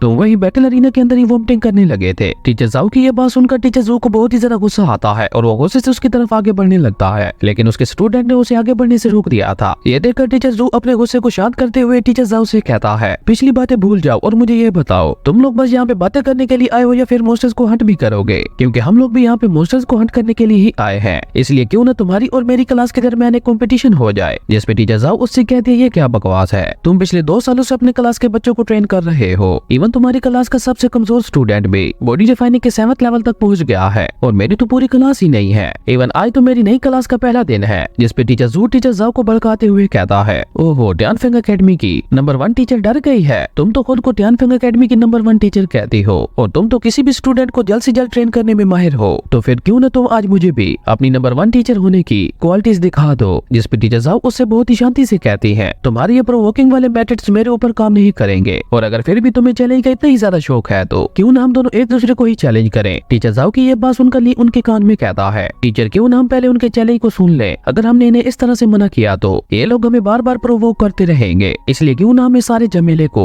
इसी माउंटेन्स में ही खत्म कर दे। टीचर जाओ को भी ली की ये बात सही लगती है, इसलिए वो टीचर जू से पूछती है कि तुम्हारा चैलेंज क्या है। जिस पे टीचर जू उससे कहता है मैं तुम्हें बुली नहीं करना चाहता और मैं जानता हूँ कि तुम्हारी क्लास अभी बहुत ही ज्यादा कमजोर है, इसलिए क्यों ना हम अपनी अपनी क्लास के 3 बेस्ट डिसेबल्स को जो कि सेम रियल में हो उन्हें मोस्टर्स को हंट करने के लिए भेजें, और जिसने भी ज्यादा मोस्टर्स को हंट किया वो ये कंपटीशन जीत जाएगा। जिस पे टीचर जू का स्टूडेंट उनसे कहता है लेकिन जो भी क्लास आ रही उनके सभी स्टूडेंट्स को नीचे ग्राउंड में बैठकर कुत्ते की तरह भोगना होगा। जिस पे ली सीरियस होते हुए उनसे कहता है ओके हमें तुम्हारा ये चैलेंज मंजूर है। ली की ये बात सुनकर वो दोनों हंसते हुए वहाँ से चले गए थे, और उनके जाने के बाद टीचर जाओ ली के ऊपर गुस्सा करते हुए उससे कहती है क्या तुम मुझे बता सकते हो कि अचानक से ही तुम्हारे अंदर इस कंपटीशन को लेकर अचानक से इतना ज्यादा कॉन्फिडेंस कहाँ से आ गया। जिस पे ली टीचर जाओ को उसे टच करने के लिए कहता है, और जैसे ही टीचर जाओ ली को टच करती हैं तो उन्हें पता चल गया था कि ली ने सॉफ्ट आर्मर पहन रखा है, जो देखकर तो टीचर जाओ बहुत ही ज्यादा हैरान हो गई थी, और तभी ली उन्हें एक और झटका देते हुए अपने तिलिस्मैन को भी बाहर निकालता है, जो देखकर तो अब टीचर जाओ को अपनी आंखों पर यकीन ही नहीं हो रहा था, और वो सीरियस होते हुए ली से कहती है इन सभी ट्रेजर्स की कीमत हजारों स्पिरिट कॉइंस में है, और यहाँ पे सभी जानते हैं कि हमारे लिए हजारों स्पिरिट कॉइंस क्या मायने रखते हैं, इसका मतलब है तुम कहीं से भी एक नॉर्मल पर्सन नहीं हो। और ये कहकर टीचर जाओ ली से पूछती है कौन हो तुम, और इसी के साथ हमारी अमेजिंग एपिसोड यहीं पे खत्म हो जाता है। अगर आपको ये वीडियो अच्छी लगी तो लाइक कर दे, और अगर चैनल पे नए आए हो तो सब्सक्राइब करते जाना। तो मिलते हैं एक न्यू वीडियो में, तब तक के लिए बाय। हेलो दोस्तों, welcome back to our channel. तो जैसा कि हमने पिछले एपिसोड में देखा था, ली के कहने पर टीचर जाओ ने भी टीचर जू के चैलेंज को एक्सेप्ट कर लिया था, और उसके बाद जब ली टीचर जाओ को अपने वेपन्स और टिलिस्मैन्स दिखाता है तो टीचर जाओ के साथ साथ बाकी सभी डिसेबल्स भी बहुत ज्यादा हैरान हो गए थे। और यहीं से नेक्स्ट एपिसोड की शुरुआत होती है, जहाँ टीचर जाओ अपनी क्लास के तीनों डिसेबल्स को लेकर उसी जगह पे आ गई थी जहाँ से वो मोस्टर्स को हंट करने के लिए जाने वाले थे। वहाँ पहुंचकर टीचर जाओ अपने तीनों डिसेबल्स से कहती है तुम तीनों मिलकर फाइट करोगे, और ये कहकर टीचर जाओ अपनी बाकी डिसेबल्स को निंगयू के बारे में बताते हुए कहती है कि ये 8 लेवल की कल्टीवेटर है और उसी के साथ साथ ये तुम्हारी क्लास की वॉइस मॉनिटर भी है। ये सुनकर निंग यू ली को हाई करने लगती है, जिसके जवाब में ली भी उसे हाई करता है और उस लड़के के बारे में टीचर जाओ ली को बताते हुए कहती है कि इसका नाम फेंग यंग है और ये सिर्फ एक लौता हमारी क्लास का 9th लेवल का कल्टीवेटर है। जिसपे फेंग ली से कहता है मुझे उम्मीद है कि तुमने कुछ सोच के ही इस चैलेंज को एक्सेप्ट किया होगा। जिसपे ली स्माइल करते हुए हमें अपना सर हिलाता है। उसके बाद टीचर जाओ अपने डिसेबल्स को लेकर टीचर जू के पास जाती है, जो देखकर टीचर जू भी अपने डिसेबल्स को वहाँ से आगे जाने के लिए कहता है। और उसके बाद वो सभी लोग जंगल के और अंदर जाने लगे थे और वहाँ पहुँचते पहुँचते उन लोगों को रात हो गई थी और उसी के साथ जंगल के उस एरिया में बीस्ट की बहुत खतरनाक रोर करने की आवाजें आ रही थी। लेकिन फिर भी वो सभी लोग डरे बगैर चुपचाप वहाँ से आगे बढ़ रहे थे। और तभी हम टीचर जू के कुछ डिसेबल्स को देखते हैं जो एक जगह पे एक गोल्डन वाटरमेलन को रख देते हैं। जिसके बाद टीचर जू टीचर जाओ से कहता है टीचर जाओ क्या आप रेडी हैं? जिसमें टीचर जाओ स्माइल करके उस गोल्डन वाटरमेलन को देखते हुए टीचर जू से कहती है मुझे लगता है आप और आपके डिसेबल्स ने पहले से ही सारी तैयारियां कर ली हैं, क्योंकि इस गोल्डन वाटरमेलन को स्पेशली मॉन्स्टर्स को अपनी तरफ अट्रैक्ट करने के लिए बनाया गया है। टीचर जाओ की ये बात सुनकर टीचर जू स्माइल करते हुए उनसे कहता है मुझे लगता है आप हमारे इस गोल्डन वाटरमेलन को देखकर पहले से ही समझ गई है कि आपकी क्लास हमसे हारने वाली है। और क्या हुआ अगर मैंने तुम्हारी क्लास से जीतने के लिए थोड़े से पैसे खर्च कर दिए तो? गोल्डन वाटरमेलन मॉन्स्टर्स की सबसे पसंदीदा खाई जाने वाली चीजों में से एक है, इसलिए जब भी कोई मॉन्स्टर इस गोल्डन वाटरमेलन को खाने के लिए आएगा तो हम लोग उसके ऊपर अटैक करके उसे मार देंगे। और अगर तुम्हें याद हो तो हमारा कंपटीशन भी यही था कि हम लोग सिर्फ उसी मॉन्स्टर का हंट करेंगे जो खुद आगे बढ़कर हमारे ऊपर अटैक करेगा। और हाँ, तुम्हें एक बात बतानी तो मैं भूल ही गया, इस कंपटीशन के दौरान कोई भी अपने ओपोनेंट के ऊपर अटैक नहीं करेगा। और ये कहकर टीचर जू टीचर जाओ से पूछता है कि अगर तुम्हें इन रूल्स के ऊपर कोई भी ऑब्जेक्शन नहीं है तो क्या हम ये कंपटीशन स्टार्ट करें? जिसपे टीचर जाओ उससे कहते हैं तुमने अभी अभी कहा कि मॉन्स्टर को हंट करते हुए कोई भी अपने ओपोनेंट के ऊपर अटैक नहीं करेगा, इसका मतलब है वो बाद में चुपके से अपने ओपोनेंट के ऊपर अटैक कर सकता है। ये क्या बकवास है, पहले तो तुमने कुछ और कहा था और अब तुम यहाँ आकर अपनी मर्जी से रूल्स बना रहे हो। और ये कहकर टीचर जाओ इसके लिए मना कर पाती उससे पहले ही ली एक बार फिर से आगे आते हुए कहता है इट्स ओके, हमें तुम्हारी ये रूल्स मंजूर है। जो देखकर टीचर जाओ ली को रोकने की कोशिश करती है, पर ली उनसे कहता है टीचर आप फिक्र न करें, मैं सब कुछ संभाल लूंगा। और ये कहकर ली की टीम भी वाटरमेलन के दूसरी तरफ जाकर छुप गई थी। यहाँ पहुंचते ही निंग यू ली से कहती है मॉनिटर वो पहले से ही तैयार होकर आए थे और यहाँ पहुंचकर तो अब वो लोग अपनी मर्जी से रूल्स बना रहे हैं, इसलिए अब हम लोगों को भी एक स्ट्रॉन्ग प्लान बनाना होगा। जिसपे ली उससे कहता तुम फिक्र न करो, मैंने ऑलरेडी एक प्लान के बारे में सोच रखा है, तुम दोनों बस मेरे पीछे रहकर वेट करना, बाकी सब मैं खुद संभाल लूंगा। उसके बाद हमें थोड़ी देर बाद का सीन दिखाया जाता है जहाँ पे एक मॉन्स्टर उस वाटरमेलन की तरफ अट्रैक्ट होता हुआ वहाँ पे पहुंच गया था, जो कि देखने में बहुत ही ज्यादा खतरनाक लग रहा था। और तभी वो जंप करता हुआ सीधा उस गोल्डन वाटरमेलन के पास पहुंच जाता है, जहाँ पे एक तरफ टीचर जू के डिसेबल्स और दूसरी तरफ टीचर जाओ के डिसेबल्स उसके ऊपर नजर रखे हुए थे ताकि वो मौका देकर उसे मार सके। और अभी वो मॉन्स्टर उस गोल्डन वाटरमेलन को खा पाता उससे पहले ही टीचर जू के डिसेबल्स ने आगे बढ़ते हुए उसके ऊपर अटैक कर दिया था, लेकिन उस मॉन्स्टर ने उल्टा उसी डिसेबल के ऊपर ही अटैक करते हुए उसे पीछे की तरफ फेंक दिया था। ये देखकर उसके बाकी दोनों साथी भी एक साथ मिलकर उस मॉन्स्टर के ऊपर अटैक करने के लिए आगे बढ़ते हैं, लेकिन उस मॉन्स्टर ने उन दोनों के ऊपर भी अपने पंजों से अटैक करते हुए उन दोनों को भी पीछे की तरफ धकेल दिया था। लेकिन वो दोनों अभी भी हार नहीं मानते और वो दोनों दोबारा आगे बढ़ते हुए अपनी सोर्ड्स को बाहर निकालकर सोर्ड स्लैशेस से उस मॉन्स्टर के ऊपर अटैक करने लगते हैं। जो देखकर निंग यू ली से कहती है मॉनिटर ये उस मॉन्स्टर को हमारे पास मारने का एक बहुत अच्छा मौका है, इसलिए प्लीज जल्दी से हमें ऑर्डर दें, क्योंकि अब अगर हमें देर हो गई तो वो लोग उस मॉन्स्टर को मारकर उसकी कोर को हासिल कर लेंगे। जिसपे फेंग यंग भी ली से कहता है आप बस ऑर्डर करें, फिर आप देखना मैं उनके लीडर यान वो को कितनी बुरी तरह से मारता हूँ। लेकिन ली अभी भी उन्हें कोई भी जवाब नहीं दे रहा था। जो देखकर फेंग यंग कहता है कि मैं इस मौके को गंवाना नहीं चाहता, और ये कहकर वो अकेला ही वहाँ से आगे बढ़ने लगा था। जो देखकर ली उसे रोकते हुए कहता है कि तुम फिक्र न करो, सब कुछ मेरे प्लान के अकॉर्डिंग ही चल रहा है, ये लोग उस मॉन्स्टर को क्या उसकी एक टांग को भी नहीं पकड़ पाएंगे। और तभी हम यन वो को देखते हैं जो अपनी सोर्ड से उस मॉन्स्टर के ऊपर एक बहुत ही ज्यादा पावरफुल अटैक करते हुए अपने साथियों से कहता है तुम लोग डरो मत, इसके ऊपर अपनी फुल पावर का यूज करते हुए अटैक करो, अब मैं भी देखता हूँ कि ये मॉन्स्टर कितना ज्यादा पावरफुल है। यन वो की ये बात सुनकर उसके दोनों साथी भी उस मॉन्स्टर के ऊपर अटैक करने के लिए रेडी हो गए थे, लेकिन वो तीनों उसके ऊपर अटैक कर पाते उससे पहले ही उस मॉन्स्टर के ऊपर एक फायर तलिस्मैन आ गया था। जो देखकर उन तीनों में से किसी को भी कुछ भी समझ नहीं आ रहा था कि आखिर ये क्या चीज है। और तभी हम ली को देखते हैं जिसने अपनी स्पिरिचुअल पावर का यूज करते हुए उस तलिस्मैन को एक्टिवेट कर दिया था, और ऐसा होते ही वहाँ पे एक बहुत बड़ा ब्लास्ट होता है। इसकी चपेट में न सिर्फ वो मॉन्स्टर आया था बल्कि उसी के साथ साथ उन तीनों डिसेबल्स की हालत भी बहुत ज्यादा खराब हो गई थी। और तभी ली ने आगे बढ़ते हुए अपने मैजिकल स्पीयर को बाहर निकालकर उस मॉन्स्टर के ऊपर अटैक करके उसे मार दिया था। और ऐसा होते ही देखते उस मॉन्स्टर की कोर ली के सामने आ गई थी, और इस तरह ली ने सक्सेसफुली उस मॉन्स्टर की कोर को हासिल कर लिया था। जिसके बाद ली टीचर जो के डिसेबल से कहता है तुम सभी ने गौर से देख लिया ना कि इस मॉन्स्टर को मैंने मारा है, इसलिए ये कोर अब मेरी है। ली की ये बात सुनकर यनवू को बहुत ही ज्यादा गुस्सा आता है और वो अपने टीचर से कहता है टीचर ये तो चीटिंग है, इस लड़के ने हम सभी को बेवकूफ बनाया है क्योंकि इसने अभी अभी यहाँ पे मैजिक का यूज किया है। जिसपे एक दूसरा डिसेबल हैरान होते हुए कहता है पर एक बॉडी रिफाइनिंग के 7th लेवल लेवल का कल्टीवेटर इतना ज्यादा पावरफुल अटैक कैसे कर सकता है? ये तो इम्पॉसिबल है। ऐसा पावरफुल अटैक तो बॉडी रिफाइनिंग के 9th लेवल के कल्टीवेटर के लिए भी कर पाना लगभग इम्पॉसिबल है। जिस पे ली अपने टेलिस्मैन को बाहर निकालते हुए उनसे कहता है कि झूठे इल्जाम लगाना बंद करो। मैंने यहाँ पे किसी भी मैजिक का यूज नहीं किया, मैंने तो बस यहाँ पे एक टेलिस्मैन का यूज किया था। क्या तुम लोग जानते हो कि टेलिस्मैन क्या होता है? और तुम लोगों को क्या लगा था कि सिर्फ तुम लोग ही यहाँ पे तैयारी के साथ आए हो? मैं भी यहाँ पे अपनी पूरी तैयारी के साथ आया था, इसलिए तो मैंने तुम लोगों के सारे रूल्स मान लिए थे। जिसपे उनमें से एक डिसेबल थोड़ा हैरान होते हुए उससे कहता है, लेकिन हमारे रूल्स एंड रेगुलेशंस तुम्हें इसकी इजाजत नहीं देते कि तुम यहाँ पे एक टेलिस्मैन का यूज कर पाओ। जिसपे ली उससे कहता है, तुम अपनी बकवास बंद करो। किसने कहा कि मैं टेलिस्मैन का यूज नहीं कर सकता? मैंने तो ऐसा कुछ भी नहीं कहा था, और बाकी रूल्स तो तुम लोगों ने खुद ही बनाए थे। इसलिए अगर तुम लोग भी चाहो तो तुम भी इन टेलिस्मैन का यूज कर सकते हो, मैं तुम लोगों को मना नहीं करूंगा। वहीं टीचर जू भी हैरान होते हुए कहता है कि एक स्पिरिचुअल टेलिस्मैन की कीमत ऑलमोस्ट 2 से 3 हजार स्पिरिट कॉइंस होती है, इसलिए मैंने आज तक किसी भी बॉडी रिफाइनिंग के कल्टीवेटर को टेलिस्मैन यूज करते हुए नहीं देखा। और इस लड़के ने एक टेलिस्मैन का यूज ऐसे कर लिया जैसे उसके लिए ये टेलिस्मैन कोई मायने ही नहीं रखता। आखिर ये लड़का है कौन और इसका बैकग्राउंड क्या है? लेकिन अब हम लोग इसे और ज्यादा इग्नोर नहीं कर सकते, और ये कहकर वो अपने डिसेबल यनवू से कहता है, यनवू तुम मौका देकर इस लड़के को डायरेक्ट ही मार देना, बाकी सब मैं खुद संभाल लूंगा। जो सुनकर तो यनवू भी थोड़ा हैरान हो गया था। उसके बाद वो सभी लोग वहाँ से अपनी नेक्स्ट लोकेशन की तरफ बढ़ने लगते हैं। जहाँ जाते हुए टीचर जू अभी भी काफी गुस्से से ली की तरफ देख रहा था, और वो ली को देखते हुए गुस्से से अपने मन में कहता है, तुम बस वेट करो, देखना बाद में मैं तुम्हारा क्या हाल करता हूँ। उसके बाद हम उन सभी को दोबारा उसी वाटरमेलन के दोनों तरफ छुपे हुए देखते हैं, जहाँ पे वो सभी लोग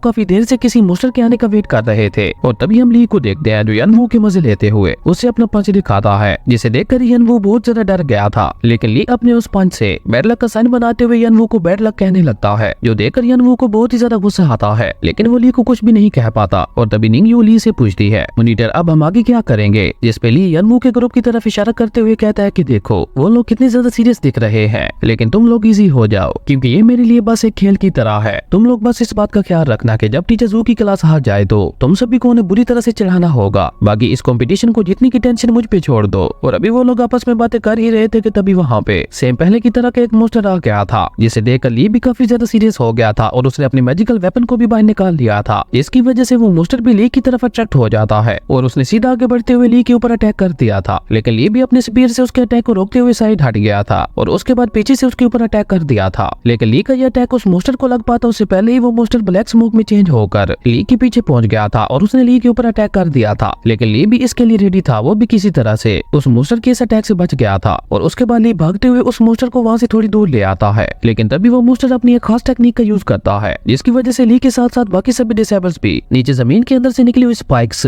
के अंदर फंस गए थे। और इस मौके का फायदा उठाते हुए यनवू अपने साथियों से कहता है कि भले ये लड़का उस मोस्टर को नहीं हरा पाया, लेकिन अब हम लोगों को मिलकर इस मोस्टर को हराना ही होगा, क्योंकि ये हमारी क्लास की इज्जत का सवाल है। लेकिन जैसे ही वो लोग वहाँ पे पहुंचते हैं तो ली ने भी अपने मेडिकल वेपन की मदद से उन स्पाइक्स को डिस्ट्रॉय कर दिया था। और ली उन तीनों को देखते हुए कहता है, ओ तो तुम तीनों भी यहाँ तक आ ही गए। मैंने तुम लोगों के लिए यहाँ पे एक गिफ्ट तैयार करके रखा है, मुझे उम्मीद है तुम सभी को ये गिफ्ट बहुत ज्यादा पसंद आएगा। और ये कहकर ली ने एक बार फिर से अपने फायर टेलिस्मैन को वहाँ छोड़कर खुद जंप लगाता हुआ वहाँ से भाग गया था। और वहाँ से भागते ली ने अपनी स्पेशल पावर का यूज करते हुए उस टेलिस्मैन की पावर को एक्टिवेट कर दिया था, जो देखकर उनमें से एक डिसेबल अपनी आर्ट ऑफ फायर टेक्निक का यूज करके उस टेलिस्मैन को रोकने की कोशिश तो बहुत ज्यादा करता है, लेकिन वो ऐसा कुछ भी नहीं कर पाता। और तभी देखते ही देखते उस टेलिस्मैन में एक बहुत बड़ा ब्लास्ट होता है, जिसमें एक बार फिर से उस मोस्टर के साथ साथ वो तीनों भी उस ब्लास्ट की चपेट में आ गए थे। और इस बार उनकी हालत और भी ज्यादा खराब हो गई थी। वहीं उस मोस्टर के मरते ही उसकी भी डीमन कोर वहाँ पे आ गई थी, जिसे ली ने स्माइल करते हुए आगे बढ़कर पकड़ लिया था। और तभी हम यनवू को देखते हैं, जो गुस्से से ली से कहता है, तुम्हें तो बेसिक मार्शल आर्ट्स के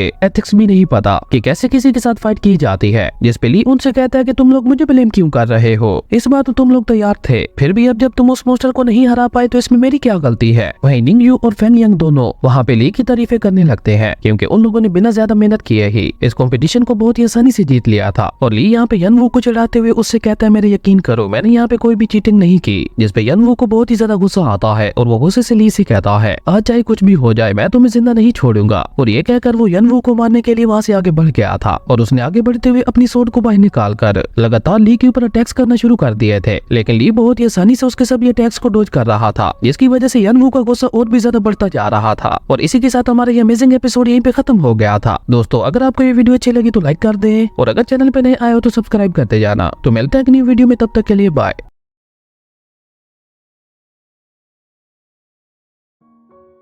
हेलो दोस्तों, welcome back to our channel. तो जैसा कि हमने पिछले एपिसोड में देखा था, ली ने उस कंपटीशन के दोनों राउंड जीतकर टीचर जू का दिया हुआ चैलेंज जीत लिया था, जो देखकर यनवू को बहुत ही ज्यादा गुस्सा आता है और उसने गुस्से से आगे बढ़ते हुए ली के ऊपर अटैक कर दिया था। और यहीं से नेक्स्ट एपिसोड की शुरुआत होती है, जहाँ टीचर जाओ गुस्से से यनवू से कहते हैं तुम अपने ओपोनेंट के ऊपर अटैक करके रूल्स को तोड़ रहे हो, जिसपे टीचर जू आगे आकर टीचर जाओ के कंधे पे हाथ रखते हुए उनसे कहता है टीचर जाओ ये भी कंपटीशन का एक हिस्सा है, इसलिए आप इस फाइट को ना रोके। जिसपे टीचर जाओ गुस्से से टीचर जू की तरफ देखते हुए कहती है तुम मुझे कोई एक्शन लेने पर मजबूर ना करो। और ये कहकर टीचर जाओ ने गुस्से से झटके से टीचर जू का हाथ अपने कंधे से हटा दिया था। वहीं दूसरी तरफ यनवू अपनी सोड को लेकर काफी गुस्से से ली के ऊपर अटैक करने के लिए आगे बढ़ता है, जो देखकर निंगयू चिल्लाते हुए ली से कहती है मोनीटर प्लीज आप अपना ध्यान रखना। जिसपे ली उससे कहता है तुम परेशान ना हो, ये मेरे लिए कोई बड़ी बात नहीं है। और ये कहकर ली ने अपने डिफेंसिव तलिस्मैन को बाहर निकालते हुए उसे एक्टिवेट कर दिया था, जिसकी वजह से ली के चारों तरफ एक बहुत ही पावरफुल शील्ड बन गई थी, जिससे टकराकर यनवू भी थोड़ा पीछे चला गया था। और ली की डिफेंसिव तलिस्मैन शील्ड को देखकर यनवू हैरान होते हुए कहता है तो तुम्हारे पास एक से ज्यादा टाइप्स के तलिस्मैन है, लेकिन आज तुम्हें ये शील्ड भी मरने से नहीं बचा सकती। और ये कहकर उसने दोबारा आगे बढ़ते हुए अपनी सोर्ड से ली के ऊपर अटैक कर दिया था, लेकिन उसका ये अटैक भी शील्ड ने बहुत ही आसानी से रोक लिया था। उसके बाद जब यनवू उस शील्ड के ऊपर अटैक्स कर करके थक गया था, तो वो ली को भड़काते हुए उससे कहता है अगर तुम एक असली मर्द हो तो इस शील्ड से बाहर आकर मेरे साथ फाइट करो, ये तो तुम एक कछुए की तरह डर के मारे अपने शल में छुप गए हो।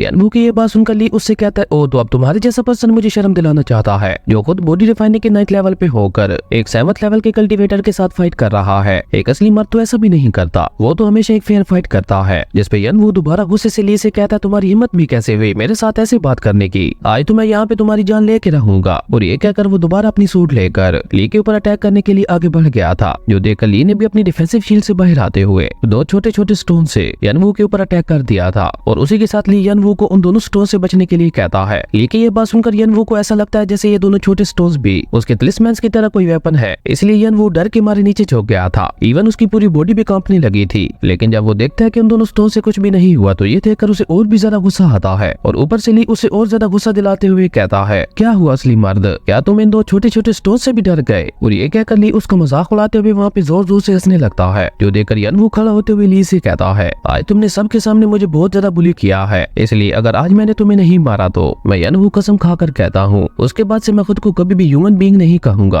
और ये कहकर वो दोबारा गुस्से से अपनी सोड लेकर ली के ऊपर अटैक करने के लिए आगे बढ़ गया था, जो देखकर ली भी उससे कहता है कि अगर ऐसी बात है तो अब तो मैं तुम्हें ह्यूमन बिल्कुल भी नहीं रहने दूंगा। और ये कहकर ली ने अपने फायर तलिस्मैन को बाहर निकालते हुए उसकी मदद से यनवू के ऊपर अटैक कर दिया था। और जैसे वो फायर तलिस्मैन यनवू को लगता है तो यनवू उड़ता हुआ वहाँ से पीछे की तरफ गिरने लगता है। और उसी के साथ उस तलिस्मैन में एक ब्लास्ट भी होता है, जिसकी वजह से यनवू पीछे एक पेड़ के साथ जा टकराया था। और इसी के साथ यनवू वहीं पे गिरकर बेहोश हो गया था, जो देखकर ली उससे कहता है तुम इतनी जल्दी बेहोश कैसे हो सकते हो, अभी तो मैंने तुम्हें अच्छे से सबक भी नहीं सिखाया था। वहीं टीचर जू जब अपने स्टूडेंट की ये हालत देखता है तो उसे भी एक झटका लगता है और वो हैरान होते हुए कहता है नहीं ऐसा नहीं हो सकता। वहीं यंग फेंग और निंगयू तो दोनों बहुत ही ज्यादा खुश हो गए थे और फेंग खुश होते हुए कहता है फाइनली हम जीत ही गए। और तभी निंगयू आगे बढ़कर ली को ग्रीट करते हुए उसकी तारीफ करते हुए कहती है मोनीटर आप तो वाकई बहुत ज्यादा औसम हो। जिसपे ली कहता है ये तो बस मेरे लिए एक बहुत ही छोटी सी बात थी। और ये कहकर ली टीचर जू से कहता है अब बताओ अब तो तुमने अपनी हार मान ली है ना, इसलिए अब जल्दी से नीचे जमीन पर बैठकर कुत्तों की तरह भूखना शुरू करो। जिसपे टीचर जू कहता है ये इम्पॉसिबल है, मैं इस मैच के रिजल्ट को नहीं मानता क्योंकि तुमने इस मैच में फाउल खेलते हुए तलिस्मैन्स का यूज किया है, इसलिए मैं इस गेम को नहीं मानता।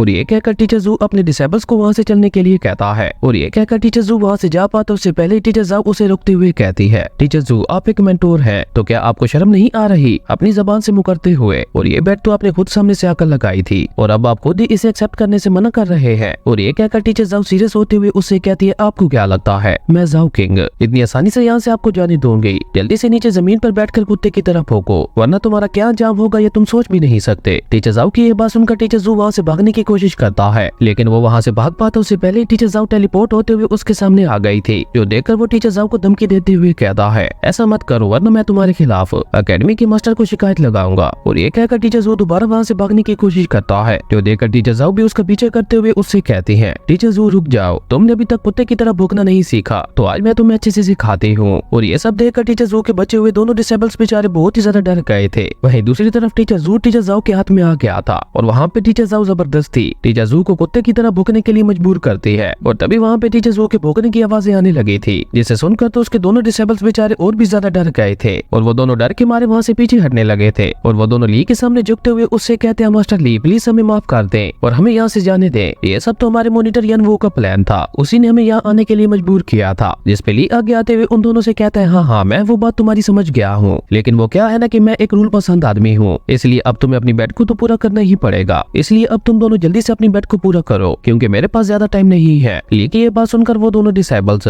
वहाँ पे धीरे धीरे कुत्ते की तरह भौंकने लगते हैं, जो देखकर ली उनसे कहता है ये क्या बकवास है, मुझे आवाज ही नहीं आ रही, ऊंचा ऊंचा भौंको। उसके बाद तो वो दोनों बेचारे वहाँ पे सही कुत्तों की तरह आवाजें निकालने लगते हैं और इसी के साथ ली ने टीचर जू की क्लास को एक बहुत अच्छा सबक सिखा दिया था। उसके बाद अगले सीन में हमें एक रेस्टोरेंट का सीन दिखाया जाता है जहाँ पे ली और उसके साथी जीतने की खुशी में पार्टी मना रहे थे और उनकी टेबल पे अलग अलग और डिलीशियस खाना रखा हुआ था जिसे वो तीनों मजे से खा रहे थे। और निंग यू ली की तारीफ करते हुए उससे कहती है मॉनिटर आप हमारी क्लास के अब तक के बेस्ट मॉनिटर हैं। और उसके बाद वो तीनों चेस करते हुए मजे से वाइन पीने लगे थे, लेकिन यंग फेंग तो यहाँ पे कुछ ज्यादा ही खुश लग रहा था। वो अपना और ली का गिलास दोबारा उसी वक्त भर देता है और उसी के साथ वो ली की तारीफ करते हुए कहता है अगर आज के कंपटीशन में तुम नहीं होते तो हम लोग आज फिर से टीचर जू की क्लास से बहुत ही बुरी तरह से बुली होने वाले थे। आज पहली बार सिर्फ तुम्हारी वजह से मैं बहुत ही ज्यादा प्राउड फील कर रहा हूँ। और ये कहकर यंग फेंग एक के बाद एक काफी सारे वाइन के गिलास पी जाता है, जो देखकर ली भी हैरान होते हुए अपने मन में कहता है इस लड़के की ड्रिंक करने की कैपेबिलिटी वाकई बहुत ज्यादा अच्छी है, इवन मैं भी एक साथ इतनी ड्रिंक नहीं कर सकता। और ये कहकर ली भी दोबारा मजे से अपनी वाइन पीने लगता है और वो अपने साथियों से कहते हैं आज जो कुछ भी हुआ है वो सब बस मेरे लिए एक नॉर्मल बात थी, इसलिए तुम लोगों से लेकर ज्यादा मत सोचो और मजे से ये खाना एंजॉय करो। जिसपे निंग यू दोबारा ली की तारीफ करते हुए उससे कहती है मिस्टर ली आप तो वाकई बिल्कुल एक हीरो की तरह हैं, अब तो मेरे दिल में आपकी रिस्पेक्ट और भी ज्यादा बढ़ गई है। और अभी वो तीनों इसी तरह से खाना खाते हुए आपस में बातें कर ही रहे थे कि तभी उस होटल में एक हंटर की नजर निंग यू के ऊपर पड़ती है, जिसे देखकर तो वो निंग यू की खूबसूरती में ही खो गया था क्योंकि निंग यू देखने में वाकई बहुत ज्यादा प्यारी थी, इसलिए उस हंटर को एक परी की तरह नजर आ रही थी। और वो खुश होते हुए अपने मन में कहता है ऐसी ब्यूटी तो मैंने टैनफेंग सिटी में आज से पहले कभी नहीं देखी। और ये कहकर वो हंटर निंग यू के पास जाते हुए उससे कहता है ओ तुम्हारी टेबल पे तो ऑलरेडी काफी सारा डिलीशियस खाना रखा हुआ है, लेकिन तुम्हें इन सब में से सबसे ज्यादा क्या पसंद है। और इन बातों के दौरान ही उसने अपना हाथ निंग यू के कंधे के ऊपर रख दिया था, जिसे निंग यू गुस्से से हटा देती है, जो देखकर वो हंटर उससे कहता है क्या तुम मेरे साथ आकर मेरे टेबल पे नहीं बैठोगी। और ये कहकर वो निंग यू के साथ ठरकियों की तरह बातें करने लगता है जैसे पुरानी फिल्मों में शक्ति कपूर किया करता था। ये देखकर निंग यू गुस्से से उससे कहती है दफा हो जाओ यहाँ से। वहीं दूसरी तरफ अब यंग फेंग तो पूरी तरह से नशे में डूब चुका था और ली उस हंटर को देखते हुए कहता है इसकी ड्रेस और इससे आ रही ब्लड की स्मेल को देखकर मुझे लगता है ये जरूर एक हंटर है। वही वो हंटर अभी भी निंग यू को पीछे नहीं छोड़ रहा था और वो लगातार अपनी घटिया बातों से निंग यू को तंग किए जा रहा था, जो देखकर ली बीच में आकर उसे रोकता है। और ली को खुद को इस तरह से रोकते हुए देखकर वो हंटर काफी गुस्से से ली की तरफ देखने लगा था, लेकिन ली यहाँ पे नाटक करते हुए उससे कहता है तुम मुझे गलत मत समझो, मैं तो तुम्हारे एक छोटे भाई की तरह हूँ और अब जब तुम यहाँ आ ही गए हो तो तुम हमारी टेबल पर बैठकर खाना क्यों नहीं खाते। और ये कहकर ली उसे बहुत ही रिस्पेक्ट के साथ अपनी टेबल वाली चेयर के ऊपर बिठाता है। ये देखकर वो हंटर ली से कहता है लड़के तुम काफी ज्यादा स्मार्ट हो, तुम्हें अच्छे से पता है कि किसके साथ कैसे बिहेव करना चाहिए। तुम शायद जानते नहीं हो पर मैं टैनफेंग सिटी के पॉइजनस स्कॉर्पियंस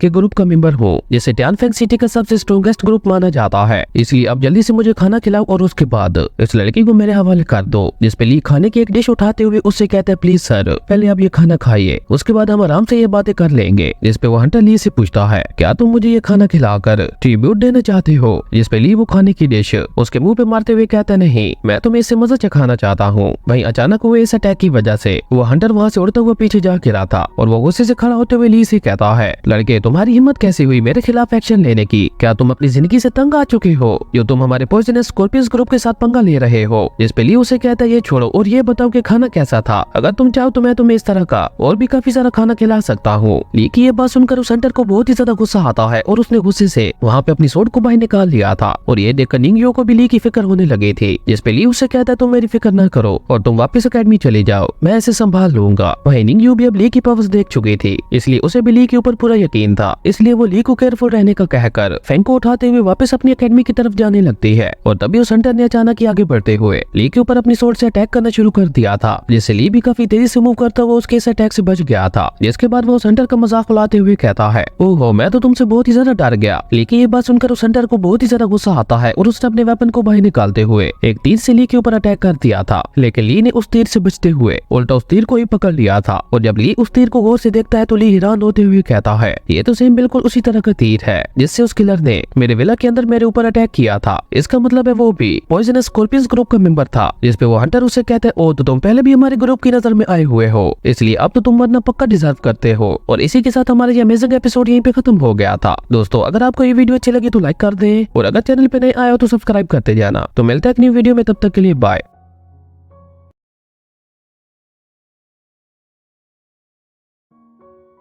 दोस्तों, welcome back to our channel. तो इस एपिसोड की शुरुआत में बिल्कुल उसी सीन से होती है जहां ली ने आगे बढ़ते हुए उसी किलर के तीर से ही उसके ऊपर अटैक कर दिया था, लेकिन एंड टाइम पे उस किलर ने अपनी सूट को बाहर निकालते हुए ली के इस अटैक को रोक लिया था और उसी के साथ उसने ली को पीछे की तरफ पुश कर दिया था, जो देखकर ली ने गुस्से से उस तीर से डायरेक्टली उस किलर के ऊपर अटैक कर दिया था। लेकिन वो किलर ली के इस अटैक से बहुत ही आसानी से बचते हुए उससे कहता है, तुम्हारे जैसे एक 7th लेवल के कल्टीवेटर की हिम्मत भी कैसे हुई मेरे ऊपर अटैक करने की। उस किलर की ये बात सुनकर ली अपने डिफेंसिव तलिस्मैन को बाहर निकालकर उसे एक्टिवेट करने लगता है, जो देखकर वो किलर ली का मजाक उड़ाते हुए उससे कहता है, ओहो तो तुम्हारे पास डिफेंसिव तलिस्मैन भी है। एक मामूली तलिस्मैन की कीमत ऑलमोस्ट 200 स्पिरिट कॉइंस होती है, लेकिन तुम इस तलिस्मैन को बिना किसी परेशानी के यूज कर रहे हो। इसका मतलब है तुम काफी ज्यादा रिच हो, पर अब तुम ज्यादा देर रिच नहीं रहने वाले, क्योंकि अभी मैं तुम्हें मार कर तुमसे तुम्हारा सब कुछ छीन लूंगा। और ये कहकर उस किलर ने आगे बढ़ते हुए काफी अग्रेसिवली अपनी सोर्ड से ली के ऊपर अटैक कर दिया था, लेकिन ली ने भी अपने डिफेंसिव तलिस्मैन का यूज करते हुए किसी तरह से उसके अटैक को रोक लिया था। लेकिन यहाँ पे ली ने उसके अटैक को तो रोक लिया था, लेकिन उस अटैक के प्रेशर की वजह से ली एक बार फिर से काफी पीछे आ गया था, जो देखकर अब की बार ली भी गुस्से से अटैकिंग मोड में आ गया था और उसने उस किलर के ऊपर अटैक करने के लिए अपने मैजिकल स्पीयर को भी बाहर निकाल लिया था, जो देखकर वो किलर एक बार फिर से खुश होते हुए कहता है, नाइस नाइस, तुम्हारे पास वाकई काफी सारे अच्छे ट्रायल्स मौजूद हैं। तो अब तुम्हारे इन ट्रायल्स को देखकर मेरा मूड थोड़ा बदल गया है, इसलिए अब जल्दी से अपने ये सारे ट्रायल्स मेरे हवाले कर दो, उसके बाद हो सकता है मेरा मूड बदल जाए और मैं तुम्हारी जान बख्श दूं। उस किलर की ये बात सुनकर ली भी अपनी स्पिरिचुअल एनर्जी अपने मैजिकल वेपन में ट्रांसफर करते हुए उससे कहता है कि अगर तुम में हिम्मत है तो मुझसे मेरे ट्रायल्स को छीन के दिखाओ, जिसपे वो किलर कोल्ड टोन में ली से कहता है, मुझे लगता है तुम ऐसे नहीं मानोगे। और ये कहकर उसने दोबारा आगे बढ़ते हुए अपनी सोर्ड से ली के ऊपर अटैक कर दिया था, लेकिन इस बार ली ने भी अपने मैजिकल स्पीयर को आगे करते हुए उसके अटैक को रोक लिया था। ये देखकर उस किलर को बहुत ही ज्यादा गुस्सा आता है और वो एक के बाद एक लगातार ली के ऊपर अपनी सोर्ड से अटैक्स करने लगता है, लेकिन ली भी किसी तरह उसके सभी अटैक्स को रोके जा रहा था। और तभी उस किलर ने अचानक ही आगे बढ़कर ली के ऊपर अटैक करके उसके मैजिकल स्पीयर को पीछे की तरफ फेंक दिया था और अब ली बिल्कुल निहत्था हो गया था, जो देखकर ली वहां से भागने की कोशिश करता है, लेकिन वो किलर काफी तेजी से आगे बढ़ते हुए ली के गले के ऊपर अपनी सोर्ड रखते हुए उससे कहता है, ओ तो अब तुम यहाँ से भागना चाहते हो या अभी भी तुम्हारे पास कोई और टायर बचा है जिसका तुम मेरे ऊपर यूज करने वाले हो। उस किलर की इन बातों के दौरान ली ने पीछे मुड़कर उसकी सोर्ड को पकड़ लिया था और ली उसकी सोर्ड को पकड़ते हुए उससे कहता है, डोंट वरी अंकल, मैं तुम्हें अपने सारे ट्रायल्स दे दूंगा। जिसपे वो किलर गुस्से से ली से कहता है, तो अपनी बकवास बंद करो और जल्दी से अपने सभी ट्रायल्स मेरे हवाले करो। जिसपे ली ने अपने सभी फायर तलिस्मैन उस किलर की सोर्ड के ऊपर लगा दिए थे और उसके बाद ली एक डेविल स्माइल करते हुए उस किलर से कहता है, तुम्हें मेरे सारे ट्रायल्स चाहिए थे ना, तो मैं एक साथ ही तुम्हें ये सारे दे रहा हूँ। और ये कहते हुए ली ने अपनी फायर तलिस्मैन की पावर को भी एक्टिवेट कर दिया था, जो देखकर वो किलर घबराते हुए ली से कहता है, लड़के क्या तुम पागल हो गए हो, अगर तुमने ऐसा किया तो मेरे साथ साथ तुम भी यहाँ पे मारे जाओगे। लेकिन ली उसे कोई भी जवाब नहीं देता और तभी वहाँ पे एक बहुत बड़ा ब्लास्ट होता है, जिसकी वजह से वो किलर उड़ते हुए पीछे जा गिरा था और उसकी हालत वहाँ पे बहुत ही ज्यादा खराब हो गई थी। लेकिन ली अपनी हेवनली बॉडी का यूज करते हुए किसी तरह इस ब्लास्ट से बच गया था और उसके बाद ली उस किलर की हालत देखते हुए कहता है, इन तलिस्मैन्स के ऊपर मेरे हजारों स्पिरिट कॉइंस खर्च करना बर्बाद नहीं गया, इन सभी तलिस्मैन्स ने अब तक मेरी बहुत ज्यादा मदद की है। और उसके बाद ली उसी किलर का तीर उठाकर धीरे धीरे उस किलर की तरफ बढ़ने लगता है, जो देखकर वो किलर गुस्से से ली से कहता है, बच्चे तुमने मेरे ऊपर अटैक करके पॉइजनस स्कॉर्पियन मिशनरी ग्रुप के साथ पंगा लिया है, अब मेरा ग्रुप तुम्हें बिल्कुल भी जिंदा नहीं छोड़ेगा। लेकिन ली उसकी सारी बातों को इग्नोर करते हुए उससे पूछता है कि मुझे इस तीर के बारे में बताओ, लेकिन वो किलर ली को कुछ भी बताने से मना कर देता है, जो देखकर ली वही तीर उसकी आंख के ऊपर रखते हुए उससे कहता है, जल्दी जल्दी बताओ वरना मैं तुम्हारी ये आंखें निकाल लूंगा। ली की ये बात सुनकर वो किलर भी डरते हुए उससे कहता है, रुको रुको मैं बताता हूँ, ये कस्टमाइज मील एरो है जिसे हमारे मिशनरी ग्रुप के मेंबर्स यूज करते हैं। जिसपे ली उससे कहता है, अच्छा तो मुझे ये बताओ कि क्या हाल ही में तुम्हारे मिशनरी ग्रुप को कोई ऐसा मिशन मिला है जिसमें तुम लोगों को की रिफाइनिंग के 7th लेवल के कल्टीवेटर को मारना था और उस कल्टीवेटर का नाम लीटियान था। जिसपे वो किलर घबराते हुए यहाँ में अपना सर हिलाता है, जो देखकर ली उससे पूछता है कि तुम्हारे ग्रुप को ये मिशन किसने दिया है। जिसपे वो किलर डरते हुए ली को एक नाम बताता है। अब ये नाम क्या था ये तो हमें आने वाले एपिसोड में ही पता चलेगा। उस किलर से सारी इन्फॉर्मेशन लेने के बाद ली चुपचाप वहाँ से जाने लगता है, जो देखकर वो किलर डरते हुए पीछे से ली से कहता है कि प्लीज ये बात किसी को भी ना बताना कि मैंने तुम्हें ये इन्फॉर्मेशन दी थी। उस किलर की ये बात सुनकर ली ने उसकी गर्दन के ऊपर अटैक करते हुए उसे वहीं पे बेहोश कर दिया था और उसके बाद ली अपने मैजिकल वेपन को लेकर चुपचाप वहाँ से चला गया था। वहीं दूसरी तरफ हमें ली की विला का सीन दिखाया जाता है, जहाँ पे निंगयू ने घबराते हुए टीचर जाओ को भी बुला लिया था और उसी के साथ उन्हें वहाँ पे सारी बात भी बता दी थी कि उनके साथ रेस्टोरेंट में क्या हुआ था और इसी वजह से वो दोनों ली की विला में आई हुई थी। लेकिन ली तो अभी तक भी वहाँ पे नहीं पहुंचा था, जो देखकर निंगयू घबराते हुए अपने टीचर से कहती है, टीचर मॉनिटर तो अभी तक भी नहीं आए, वो ठीक तो होंगे ना। जिसपे उसकी टीचर भी उसे तसल्ली देते हुए कहती है कि भले ही मिशनरी ग्रुप के लोग बहुत ज्यादा पावरफुल होते हैं, लेकिन हमारा ली भी बहुत ज्यादा चालाक है, पर अभी फिर भी कुछ भी कह पाना मुश्किल है कि उन दोनों में से कौन जीता होगा। अपनी टीचर की ये बात सुनकर बेचारी निंगयू रोते हुए कहती है, अब मैं क्या करूँ, ये सब मेरी वजह से हो रहा है, अगर मॉनिटर को कुछ हो गया तो मैं कभी भी अपने आप को माफ नहीं कर पाऊंगी। निंगयू की ये बात सुनकर टीचर जाओ को भी अब ली की फिक्र होने लगी थी, इसलिए वो निंगयू से कहती है कि तुम यही रुको, मैं ली को ढूंढने के लिए जाती हूँ। और अभी टीचर जाओ वहाँ से जा ही रही थी कि तभी ली मजे से गाना गाते हुए अपने विला के अंदर इंटर कर रहा था और उसी के साथ साथ वो बारबेक्यू भी एंजॉय करता हुआ आ रहा था। और ली को सही सलामत देखकर वो दोनों चैन की सांस लेती हैं और उसके बाद ली वहाँ पे एक बार फिर से अपनी तारीफों के पुल बांधते हुए कहता है कि भूलना मत, मैं तुम्हारी क्लास का सबसे बेस्ट मॉनिटर हूँ, इसलिए मेरा कोई कुछ भी नहीं बिगाड़ सकता। उसके बाद वो तीनों इसी तरह से बातें करते हुए सोने के लिए चले गए थे और सोने से पहले ली अभी भी उसी गिलर के बताए हुए नाम के बारे में सोच रहा था और ये सोचते हुए ली खुद से ही कहता है कि मैं तो बस एक ऑर्डिनरी स्टूडेंट हूँ, तो फिर ये मिस्टीरियस ऑर्गेनाइजेशन मेरे पीछे क्यों पड़ गई है। और ये कहकर ली एक एक करके अपनी सभी दुश्मनों को याद करते हुए कहता है कि आखिर ये सभी लोग मेरे पीछे क्यों पड़े हुए हैं, क्या ये सभी लोग मुझसे जलते हैं। और उसके बाद ली अपनी बॉडी को देखते हुए कहता है कि मेरे पिता ने कहा था कि फ्यूचर में मेरी ये हेवनली बॉडी अपग्रेड हो जाएगी, पता नहीं अब मुझे उसके लिए और कितना ज्यादा वेट करना होगा। और ये कहकर ली खुद से ही कहता है मुझे लगता है अभी मुझे इन बातों को लेकर परेशान नहीं होना चाहिए, मुझे जो कुछ मिलना हुआ वो अपने टाइम पे मिल ही जाएगा। और ये कहकर ली इन सारी बातों को इग्नोर करता हुआ मजे से वहाँ पे चुपचाप सो गया था। उसके बाद हमें उसी रेस्टोरेंट का सीन दिखाया जाता है जहाँ पे मिशनरी ग्रुप के लोग तहकीक करने के लिए आए हुए थे और मिशनरी ग्रुप की एक लड़की अपने साथी को देखते हुए कहते हैं ये तो अभी भी जिंदा है, लेकिन इसकी हालत देखकर ऐसा लग रहा है जैसे किसी ने इससे अपना बदला लिया है। जिसपे उस लड़की के साथ आया वो मिशनरी ग्रुप का एक दूसरा मेंबर कहता है चाहे वो कोई भी हो, लेकिन उसने हमारे मिशनरी ग्रुप के साथ पंगा लेकर अपनी मौत को बुलाया है। और ये कहकर वो अपनी उसी साथी लड़की से कहता है जल्दी से उसके बारे में पता करो कि हमारे मेंबर को किसने मारा है। उसके बाद हमें अगले दिन का सीन दिखाया जाता है जहाँ ली अपनी अकेडमी की तरफ जा रहा था और वो वहाँ जाते हुए खुद से ही कह रहा था कि मेरे पास अब सिर्फ 2 ही तलिस्मैन बचे हैं, मुझे दोबारा पवेलियन हाउस जाकर उनको खरीदना होगा। और ये सब सोचते हुए ली टीचर जू वाली क्लास की तरफ चला गया था, जिसे देखकर टीचर जू की क्लास के सभी स्टूडेंट्स बहुत ही ज्यादा डर गए थे और वो लोग बेचारे डर के मारे ली को अंदर आने के लिए कहने लगते हैं। लेकिन ली जल्दी से वहाँ से भागता हुआ अपनी क्लास की तरफ निकल गया था, जो देखकर टीचर जू के स्टूडेंट्स को कुछ भी समझ नहीं आ रहे थे कि आखिर इसे अचानक से क्या हुआ। उसके बाद ली जैसे ही अपनी क्लास में एंटर करता है तो टीचर जू अपनी सभी डिसेबल्स को कल वाली विक्ट्री के बारे में बताते हुए कहती है कि कल हम लोग सिर्फ ली की वजह से ही जीत पाए थे, इसलिए हमें ली के ऊपर गर्व है। और ये कहकर टीचर जू वहाँ पे ली के लिए ताली बजाने लगती है, जो देखकर बाकी सभी डिसेबल्स भी ली के लिए ताली बजाने लगे थे और उसी के साथ वो सभी ली की तारीफें भी करने लगे थे, जो सुनकर ली वहाँ पे एक बार फिर से चौड़ा हो गया था और वो खुद ही अपनी तारीफें करने लगा था। जो देखकर टीचर साहब उसे डांटते हुए कहते हैं कि उसी के साथ साथ मैं तुम्हें एक वार्निंग भी देना चाहती हूँ कि आपसे कभी भी दोबारा जज्बाती होकर कोई फैसला मत लेना। जिस पे ली कहता है ओके टीचर। और उसके बाद टीचर साहब अपने सभी डिसेबल से कहते हैं कि अब बातें बंद करो, अब क्लास स्टार्ट करने का टाइम हो गया है। जो सुनकर ली खुद से ही कहता है ये टीचर साहब ने मेरी तारीफ की थी या बेइज्जती की थी। और इसी के साथ हमारा ये अमेजिंग एपिसोड यहीं पे खत्म हो गया था। दोस्तों अगर आपको ये वीडियो अच्छी लगी तो लाइक कर दें और अगर चैनल पे नए आए हो तो सब्सक्राइब करते जाना। तो मिलते हैं एक न्यू वीडियो में, तब तक के लिए बाय।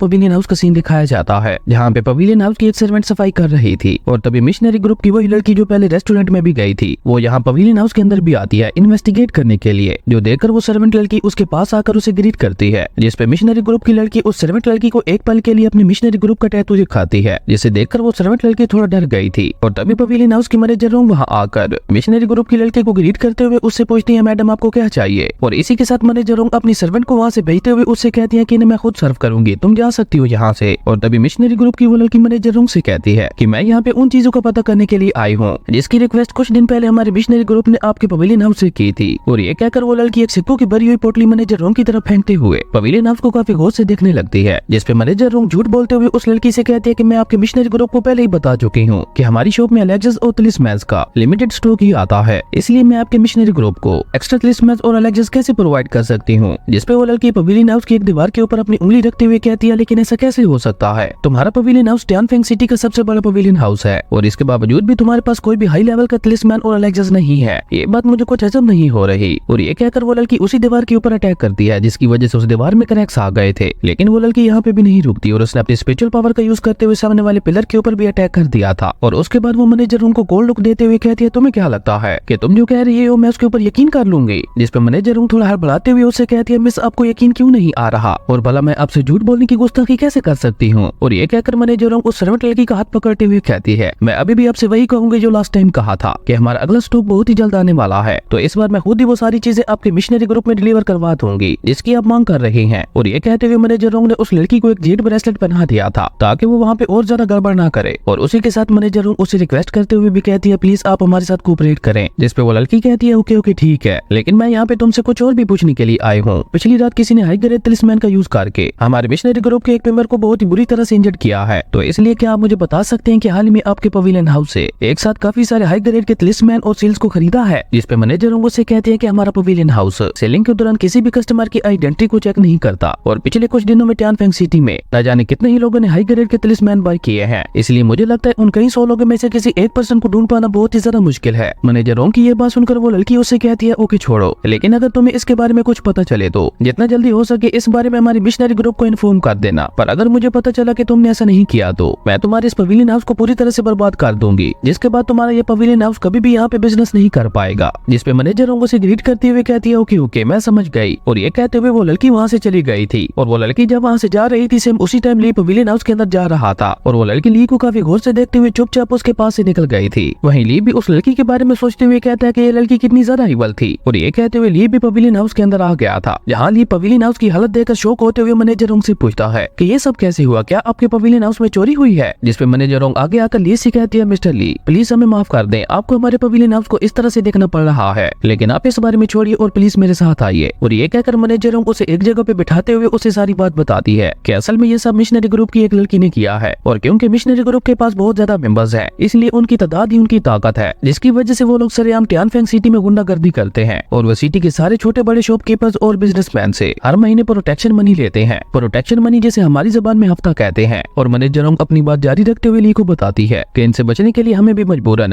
इन्हें प्रोटेक्शन मनी देनी पड़ती है। मिशनरी ग्रुप का नाम सुनकर ली अपने मन में कहता है कि फिर से मिशनरी ग्रुप। वहीं मैनेजर रोंगो से बताती है कि आज भी मिशनरी ग्रुप की एक लड़की यहाँ आकर हाई ग्रेड के तलिस्मैन और अलेक्सिस की मांग कर रही थी और अब तो उनके सामने हमारा पवेलियन हाउस पूरी तरह से मजबूर हो गया है। अब तो बस हमें तब तक यहाँ पे वेट ही करना पड़ेगा जब तक मिशनरी ग्रुप के हेडक्वार्टर से कोई यहाँ आकर छानबीन नहीं करता। जिसपे ली मैनेजर से कहता है कि अगर मिशनरी ग्रुप की पावर तादाद की वजह से है तो क्यों ना आप टियानजियान चेन ऑफ चैम्बर के साथ हाथ मिला लें और जब मिशनरी हेडक्वार्टर से वो कुछ पावरफुल लोग आएंगे तब आप सब लोग मिलकर मिशनरी ग्रुप को बहुत ही आसानी से हरा सकते हैं। और मुझे पूरी उम्मीद है कि ये आइडिया पहले आपको भी आया होगा, तो उसके बावजूद भी आप इस मिशनरी ग्रुप से बुली क्यों हो रही है। जिसपे मैनेजर ली से कहती है यंग मास्टर अभी आपको कुछ भी समझ नहीं आएगी। मिशनरी ग्रुप एक बहुत ज्यादा पावरफुल ड्रैगन की तरह है और हम लोग एक छोटे से स्नेक की तरह है। हम चाहे यहाँ पे कुछ भी कर लें लेकिन हम उस ड्रैगन का कुछ भी नहीं बिगाड़ सकते। और उसी के साथ हम हेडक्वार्टर में भी रिक्वेस्ट भेजे हुए 1 महीने से ज्यादा हो गया है, लेकिन अभी तक भी उन्होंने कोई भी एक्शन नहीं लिया। उन्होंने बस हमसे ये कहा था कि वो यहाँ पे अपने कुछ स्ट्रॉन्ग लोगों को भेजकर छानबीन करवाएंगे और ये सब इसलिए हो रहा है क्योंकि कोई भी उनके मिशनरी ग्रुप के साथ पंगा नहीं लेना चाहता। जिसपे ली गुस्से से कहता है लेकिन ऐसा कैसे हो सकता है, क्या सिटी के लोग भी इस बारे में कुछ नहीं कर रहे। जिसपे मैनेजर ली को बताती है कि सिटी लोग खुद उनके मिशनरी ग्रुप से डरते हैं, इसलिए वो भी इस बारे में कोई भी एक्शन नहीं ले रहे। और ये कहकर मैनेजर एक लंबी सांस छोड़ते हुए ली से कहती है चलो छोड़ो इन बातों को, ये सब तो अब हमें यहाँ रहकर झेलना ही पड़ेगा, लेकिन इस बार हमने आपके लिए एक ऐसी खास चीज मंगवाई है जिसे देखकर आप बहुत ही ज्यादा खुश हो जाएंगे। और मैनेजर कैसा कहते ही वो सर्वेंट लड़की वहाँ पे ली के लिए कुछ टाइल्स लेकर आती है जिनमें 3 बहुत ही ज्यादा पावरफुल बॉडी रिफाइनिंग की पिल्स भी थी, जो देखकर ली भी बहुत ज्यादा खुश हो गया था। और मैनेजर उन पिल्स के बारे में ली को बताते हुए कहती है कि ये तीनों हाई लेवल की बॉडी रिफाइनिंग पिल्स है जो कि हमारे पवेलियन हाउस के सीनियर अल्केमिस्ट ने स्पेशली आपके लिए रिफाइन की है। और मैं आपको बता दूं कि इस बॉडी रिफाइनिंग की एक पिल का असर नॉर्मल बॉडी रिफाइनिंग की पिल से 10 गुना ज्यादा है। ये सुनकर तो ली इतना ज्यादा खुश हो गया था कि उसने अपना हेवनली कार्ड निकालते हुए मैनेजर की तरफ बढ़ा दिया था, जैसे मैनेजर ने भी एक ही झटके में पकड़ लिया था। और ली उन बॉडी रिफाइनिंग पिल्स और तलिस्मैन्स को देखकर अभी भी मिशनरी ग्रुप के बारे में ही सोच रहा था, इसलिए वो खुद इसके बारे में छानबीन करने के बारे में सोचता है। अगले सीन में हम ली को मिशनरी यूनियन के अंदर देखते हैं, जहाँ पहुंचकर ली खुद से ही कहता है कि लोग कहते हैं कि ये जगह इस सिटी की सबसे खतरनाक जगह है, लेकिन मेरे अकॉर्डिंग तो ये इस सिटी की सबसे सेफ जगह है। और ये कहकर ली मिशनरी यूनियन के मैनेजर के पास जाकर उससे पूछता है कि क्या आपका मिशनरी यूनियन अभी भी लोगों को भर्ती कर रहा है। जिसपे वो मैनेजर ली को बताता है कि यहाँ पे हर वक्त और हर तरह के लोगों को भर्ती किया जाता है, लेकिन पहले तुम्हें हमें अपना पावर लेवल बताना होगा, उसके बाद ही हम सोचेंगे कि तुम्हें भर्ती करना है या नहीं। जिसपे ली उस मैनेजर से पूछता है कि मिशनरी ग्रुप को ज्वाइन करने के लिए आपका कम से कम लेवल कौन सा होना चाहिए। जिसपे वो मैनेजर गुस्से से ली से कहता है बच्चे तुम्हारे जैसे एक स्कूल के बच्चों से इन सब चीजों से दूर रहना चाहिए। अगर तुमने गलती से मिशनरी ग्रुप को छेड़ दिया तो वो तुम्हें जिंदा नहीं छोड़ेंगे। कुछ साल पहले टियानफेंग सिटी के अंदर एक फैक्टनरी ग्रुप था जो मिशनरी ग्रुप का मुकाबला कर सकता था, लेकिन अब भी सिटी के अंदर मिशनरी ग्रुप को कोई भी नहीं हरा सकता। ओके, अब तक तुमने मेरा बहुत ज्यादा टाइम जाया कर दिया है, इसलिए बच्चे अब जल्दी से वापस अपने स्कूल जाओ। फैक्टनरी ग्रुप का नाम सुनकर ली थोड़ा हैरान होते हुए उस मैनेजर से पूछता है कि फैक्टनरी ग्रुप क्या ये भी मिशनरी ग्रुप की तरह ही है। जिसपे वो मैनेजर थोड़ा हैरान होते हुए ली से पूछता है कि क्या तुम्हें ब्रदरहुड ऑफ एसएसएस के बारे में कुछ भी नहीं पता। 3 साल पहले मिशनरी ग्रुप ने फैक्टनरी ग्रुप को टियानफेंग सिटी से पूरी तरह से खत्म कर दिया था, और उस वक्त जो लोग फैक्टनरी ग्रुप में बचे थे उन्होंने भी अपने टैटू को चेंज करते हुए मिशनरी ग्रुप को ज्वाइन कर लिया था। और ये सारी बातें जानने के बाद ली भी मिशनरी यूनियन से बाहर आ गया था, और वो बाहर आकर अपने मन में कहता है इंटरेस्टिंग,